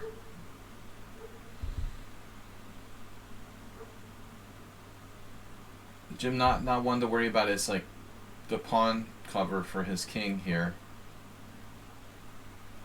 No, it doesn't work, DG World, because white has h4. I was going to mention that though. You know, for those of you that don't realize, of course the bishop has an out. It's going to h4. It's not getting trapped. But you are threatening f4 now. So. But I wonder. This is just a thought. I know Ben Feingold will be upset by this, but maybe f3? Nah, it's too weak. It looks too scary. It's just too easy to put pressure down that central file. The other option would be, you know, f4, which is awful too, I guess. You got to at least consider it. But f4 is an actual threat now. What about NM Dread just challenged me to rated 3+2. That's my time control, dude. What's up? Nah. Dreed, sorry. D-Reed. D-Reed, Dread, or Dreed. I don't know which one it is. But I gotta decline. I'm drinking beer, man. I'm chilling with a beer and analyzing games here. 3+2 is pure stress. Thank you for the challenge. H3. How about the extreme makeover? No, H4, F4. There's always sack a piece. You know, we could try to take the initiative. No. It almost looks like H3 is literally forced. Guys, feel free to chip in there. Feel free to suggest some moves. It's kind of a dead audience today. They're all zombies. Our entire audience is zombies. You're welcome to kibitz. That's what this is for. I don't want to just like give a lecture. I mean, people can ask questions like, hey, what happens if... So they should, you know, interact and ask questions. Don't be zombies. So F3 is bad. This looks forced. F4. And now he decides to take, which looks right. Take, bishop h2. And now what? Damn. Jim is a weird style. This is kind of similar to the last game. I mean, look at the battle for the center.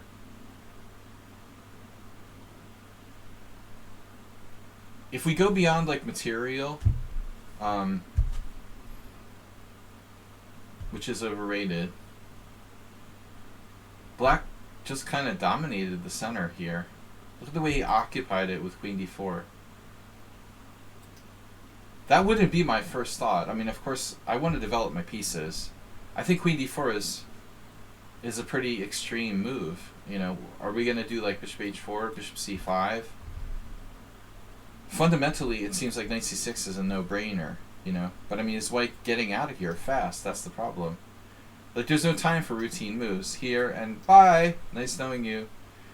Now I'm just up a pawn for nothing.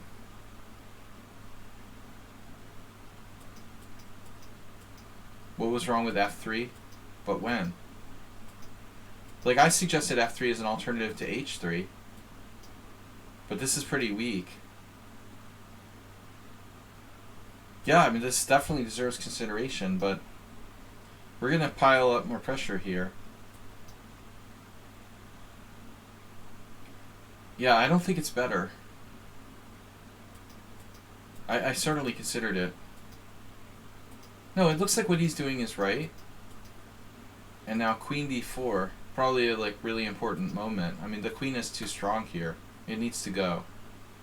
So this is a good move. Knight f3. It's a good move by the guy. I don't care about my freaking pawn on v2.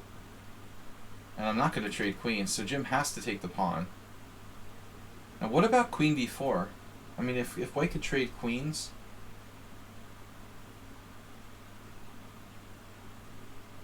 There's some interesting variations here. I'm not sure. I mean, black honestly has a lot of options. You could even play queen b6. You could play bishop f6. You could play queen takes queen. Maybe this just wins. Yeah. Okay, class is over. No, he has castles. Don't forget white can castle queenside. Holy shit. It looks like white's completely okay here. He's out of the woods. It's like equal. He escaped. Practically equal after that. He can still castle queenside. But instead he plays bishop d3. Now what? No, I mean, Jim's in serious trouble now. I mean, if this white king gets away, you're screwed.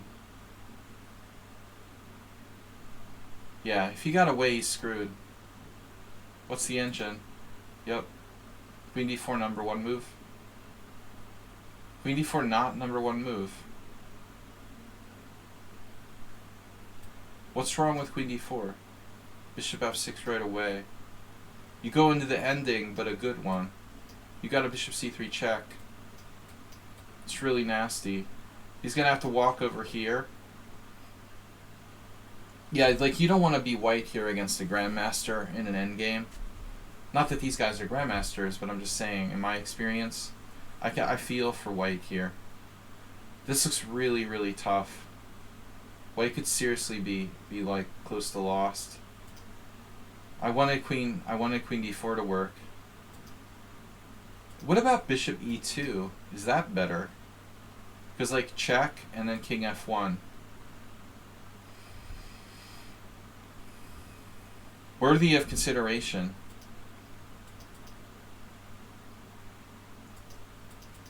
White waited a little too long for king safety. Now rook d8. I must have missed something. He has knight e1. Oh man. Isn't this lost? I don't understand. Isn't this over? Dichi World, you're kidding about bishop takes a3, right?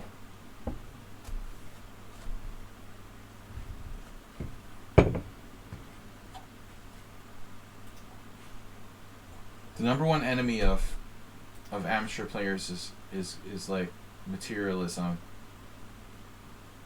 Gotta try to, because we start with materialistic approach. Like, I watch little kids play at scholastic tournaments, and you know what they do? The average little kids. If you go to a tournament where there's like kids tournament and the average age is like 9 years old, what are they doing like between moves while their opponent's thinking? They're like playing with the pieces on the side of the board. They're like counting their pieces up. Hey, this is cool, But we learn to be like materialists when we're little, because we learn how the pieces move. Hey, we can take pieces, it's fun. But this is an exceedingly materialistic like move.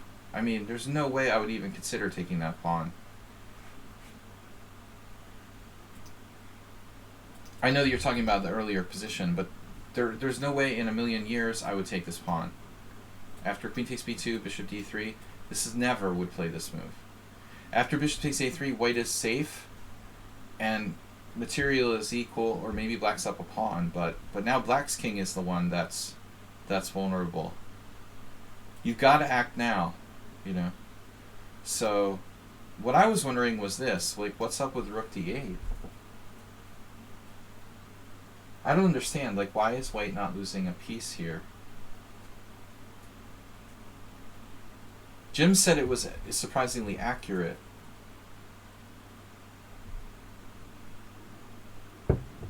There doesn't appear to be any defense for white to rook d8. Like knight e1, bishop f5. What the heck can you do?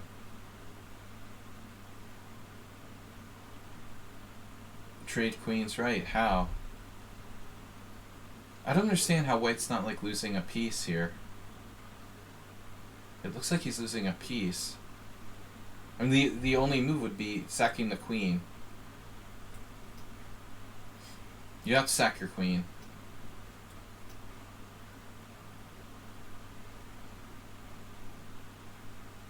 But I mean, white's like a rook down on the other side.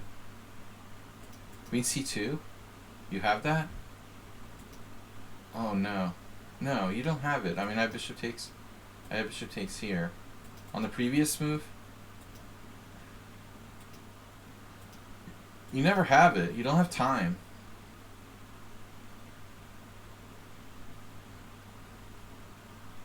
I'm totally perplexed. Jim played this knight c6 move, but after rook d8, this is nothing. It almost looks like king f1 was like a blunder. But I mean, I think that bishop d3 is a blunder. He should go here, clearly.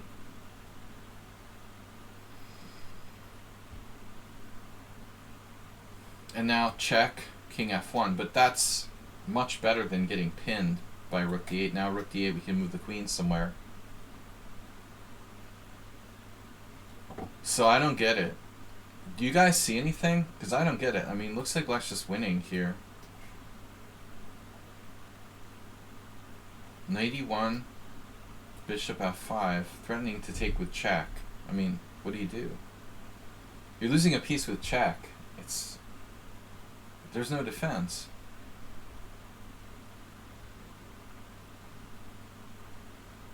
No, I don't think there's any answer. So I guess Jim didn't analyze it in that much detail. Yeah, he's winning with rook d8. The simple answer is that he's winning with rook d8. He played knight c6 instead. This is a serious mistake. He misses a forced win. And white misses the sense of danger. Jeez. He does it on the next move. So white could have bailed out. I don't know with what, but I guess like rook c1. Whatever, you know, anything. I mean, we gotta like just do something. Oh, he has rook b3 now. That's the point.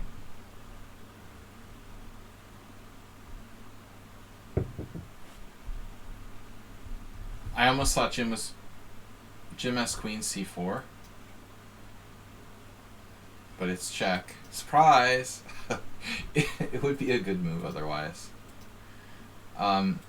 Yeah, he lost the thread there. Wow. And now he's not developing. Very bad. I think here I might play like king g7 or something, just so it's not bishop takes h7, check. Jim lost the thread. But the problem is with the white king long term. Whose king is weaker? Can't believe he played king f8.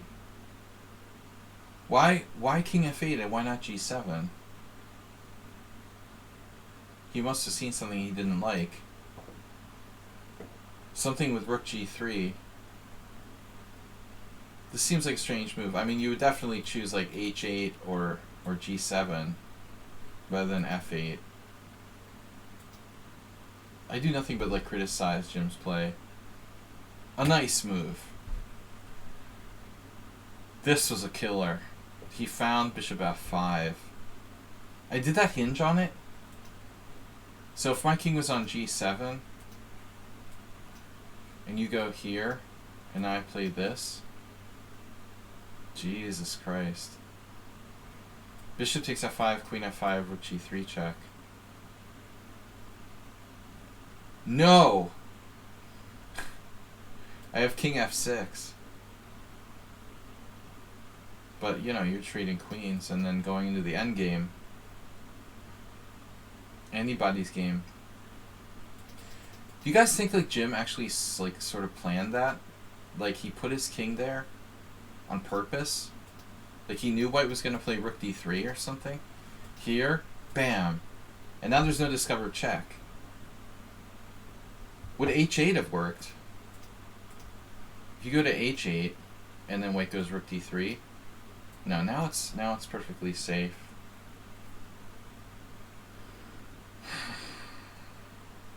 Just lucky. It's just over now. He sacks his queen. Oh my god. You should have put your king on h8. I told you. You should have put your king on h8. Unbelievable. So the cheapo was totally imperfect. He should have played king h8. He was afraid of this diagonal, but it's just not happening. Unbelievable. So bam, bam, bam, bam, bam, bam, bam, bam, and you win a piece. White has 3 pawns for the piece, but it's not good. Another one. And another one bites the dust. Yeah, it's 2 connectors. And another one. And that's trading rooks is good. Very professional. Boom. Keep those doggies rolling. His doggies are rolling faster than the opponent's doggies. Hesitated for a moment there. I love this. Bishop takes g6. Exceedingly accurate. Are you guys, look at that? Like, bishop takes g6 winning? Am I crazy? Does white need to play bishop takes, does black need to play bishop takes g6 here? Why is only bishop takes g6 listed? As if like a2 isn't winning or something? That's really weird. a2. Unknown. So 1, 2, 3, 4. Okay, I get it. So it has to do with table base. 7-piece table bases. 1, 2, 3, 4. 1, 2, 3, 4.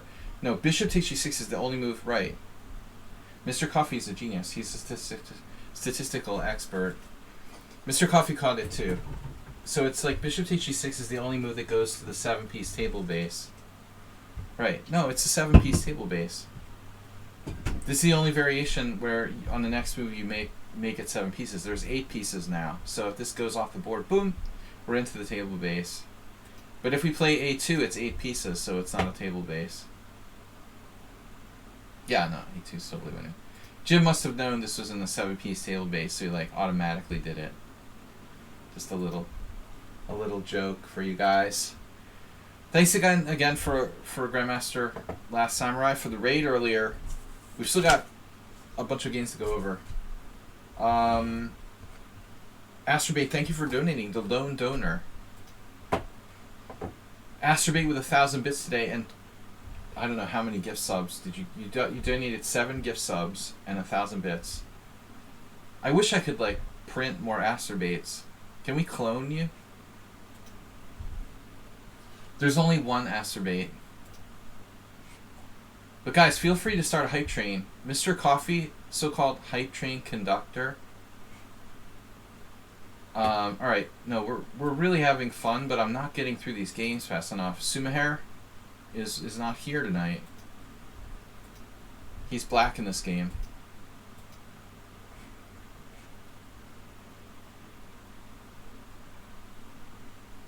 I was thinking about like something funny, like the Queen's Gambit accepted.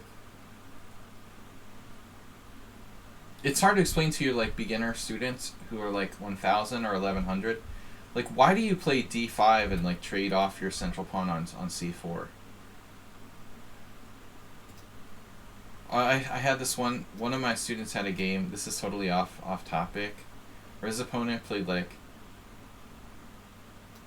he played the Stonewall Dutch, and then what the heck did my guy play? I don't know. Let's say he did like knight c3, and black took here. I was like, when I was a beginner, I was terrified of like losing my c4 pawn in the Queen's Gambit. Stonewall is very interesting strategically. I actually played it against Sumaher the other day. Magnus supposedly plays it because it doesn't trade pieces. I was told this by a strong player, a GM, who also plays the Stonewall. It's not that the Stonewall is a great opening, but it leads to like long games and like not a lot of exchanges. So Magnus likes the idea of like tiring someone out over like 5-6 hours, if you play like 80 move games in the stone wall, you know, there's more chance they'll make a blunder in a drawing position. Anyways, okay. Sumihara is black. Wow, he's playing against a 2600. What is this? A simul or just some random game?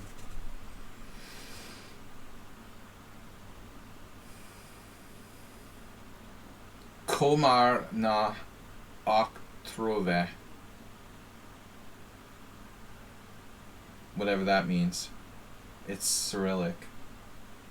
But it could be Serbian, you know. It doesn't have to necessarily be Russian, right?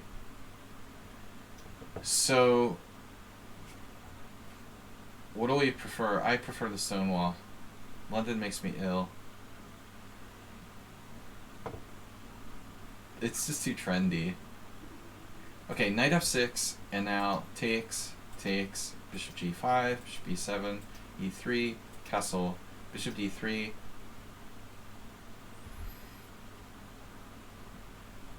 Notice, number one move.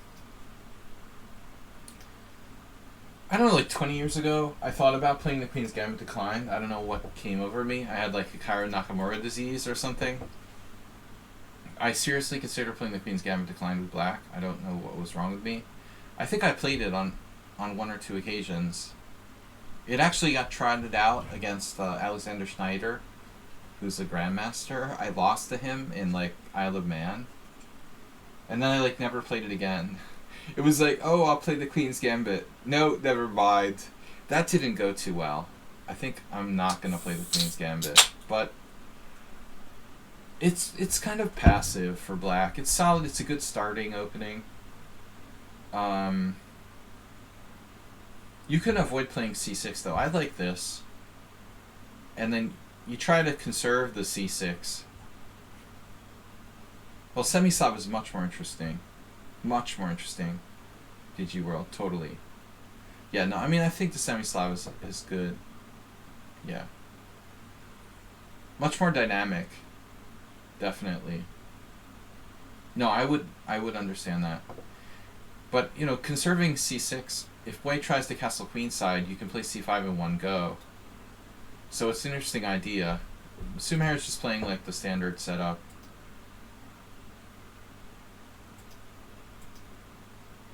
White's playing like the most critical variation to this point. And then he castles kingside. You can castle queenside, but it's very risky. Yeah, I've had this position against Antoni, one of our subscribers, in a training game, I think, with white.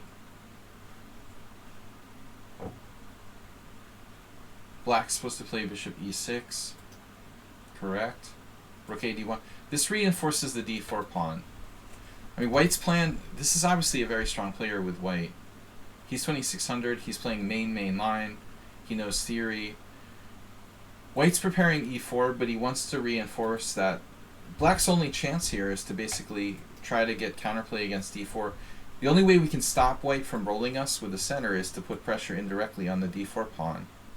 So it's like, it's kind of like U.S. foreign policy against Russia. Like, we can't physically stop them from invading, but if we try to, like, you know, it's like using economic sanctions. We can't physically stop white from playing e4. We can try to talk them out of it by putting pressure on the d4 pawn. And white plays rook d1. It's like, you know, I'm also preempting your economic sanctions. Now, black fell off the database.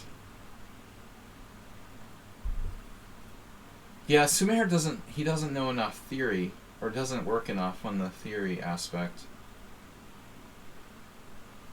I was actually wondering about knight h5, because this forces an exchange of pieces. Kind of surprised that this hasn't been played by anyone notable except for Corrales.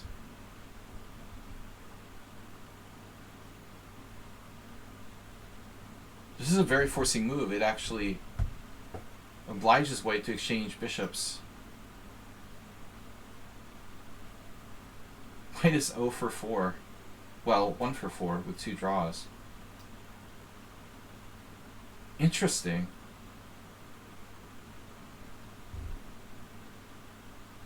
I think it's very interesting that white has failed to win a single game here. E4. Now what do you do?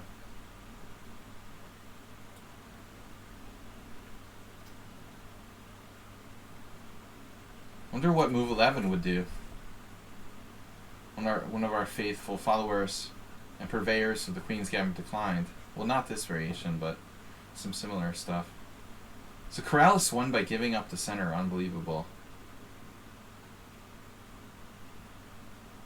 That's unbelievable. He played this move and won. He didn't realize how strong this guy was. He's like a prodigy. He went from like unknown to GM or IM very quickly a couple of years ago. He probably didn't know how dangerous he was. But it's interesting. Let's see. F takes, rook a d8. Maybe black knows more than we think. Corrales Jimenez is a Cuban grandmaster who lives in Boston now. I never met him, but he's been to all the places I've been to at a different time, in a different dimension. He was here in Hungary, and I missed him. I miss him wherever he went. E5. This is a very interesting variation. It's probably like kind of critical. Wow. F6. The guy played literally perfectly with white. Knight e4. F takes e5. White must be like a human computer. D takes e5. And white was better, but with a worse structure. Jesus Christ, I mean, black played the best possible move here. Rook d5. Knight d6. Both sides played perfectly. Rook d8. Queen c3, another engine move. Maybe that's the guy's, like, maybe that's his secret. He's like a computer. He played like literally every single computer #1 move. Queen c3. Queen g5. Another engine move. Rook takes d1. Takes d1. And now Corrales went wrong, but not enough. It's an interesting game. I'm not going to keep going. Black somehow won that game, but it doesn't look convincing. I was just wondering about knight h5. So Sumaher instead plays a6. This move has nothing to do with the position. I don't like it. You're just totally like... I mean, what are you trying to do? Play c5 and you're worried about this? I swear, in a similar game against me, he played rook c8. Have I ever had this position with white? No. Interesting. Rook c8 makes the most sense to try to play for c5. King h1. And you can't play c5 right away. It was played by some fish. 26. Nikolic was one of the strongest players in the world. Wow. He lost it though. Who is that Nikolic guy? One of... I guess he lives in Holland now, but he's originally from Yugoslavia. Alright. Anyway, Sumaher with h3. This looks slow, dude. h3, I mean, a6 looks suspiciously slow. There's a 2021 game. The Grinder. With white. Alexandrov. He's like the master of rook and bishop versus rook. He beat my friend Alej Gabor with rook and bishop versus rook. Rook c8. Bishop h4. And then, yeah, this is bad. This is bad. Bad, bad, bad. You don't want to do b5. Someone did b5. Why are they doing b5? That's ugly. Can't believe Portish played that, but it was 2008, man. I mean, I don't know, man. b5 looks really ugly. I don't like that move. Portish 2008 doesn't really... That's like when he was like playing his last games. 2010. I don't like b5, Lajos. Why not c5? We can't play c5? See, Alexandrov couldn't beat c5. b5 is just bad. I mean, I don't like it, man. It looks ugly. We have a backwardness on the c file, and it creates a lot of weaknesses. Computer says it's the best move, though. Until it thinks for a while and plays Sumahara's move. There must be something wrong with c5 that I'm not seeing.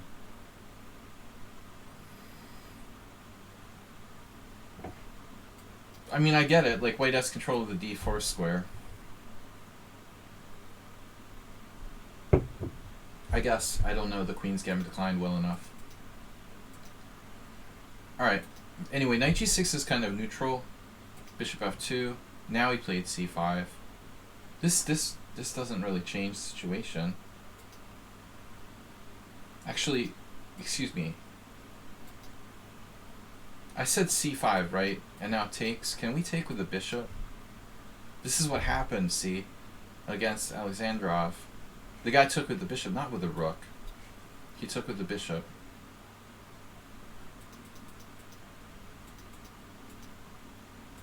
Yeah, but this is even better. So we're actually still in theory here. It's Van Velde versus Piquet and a Kovacevic game from like 2015. Unbelievable.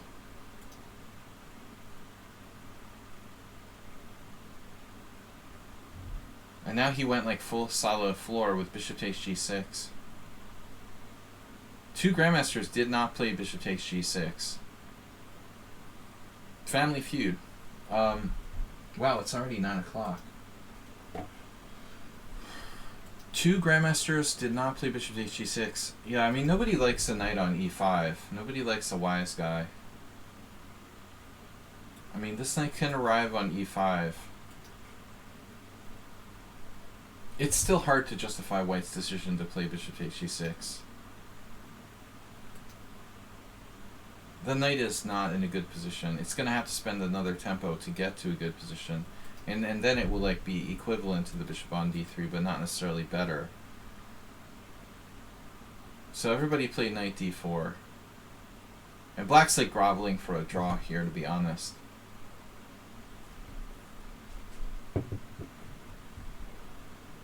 It looks like Jeroen has knight f4 going after the white square bishop.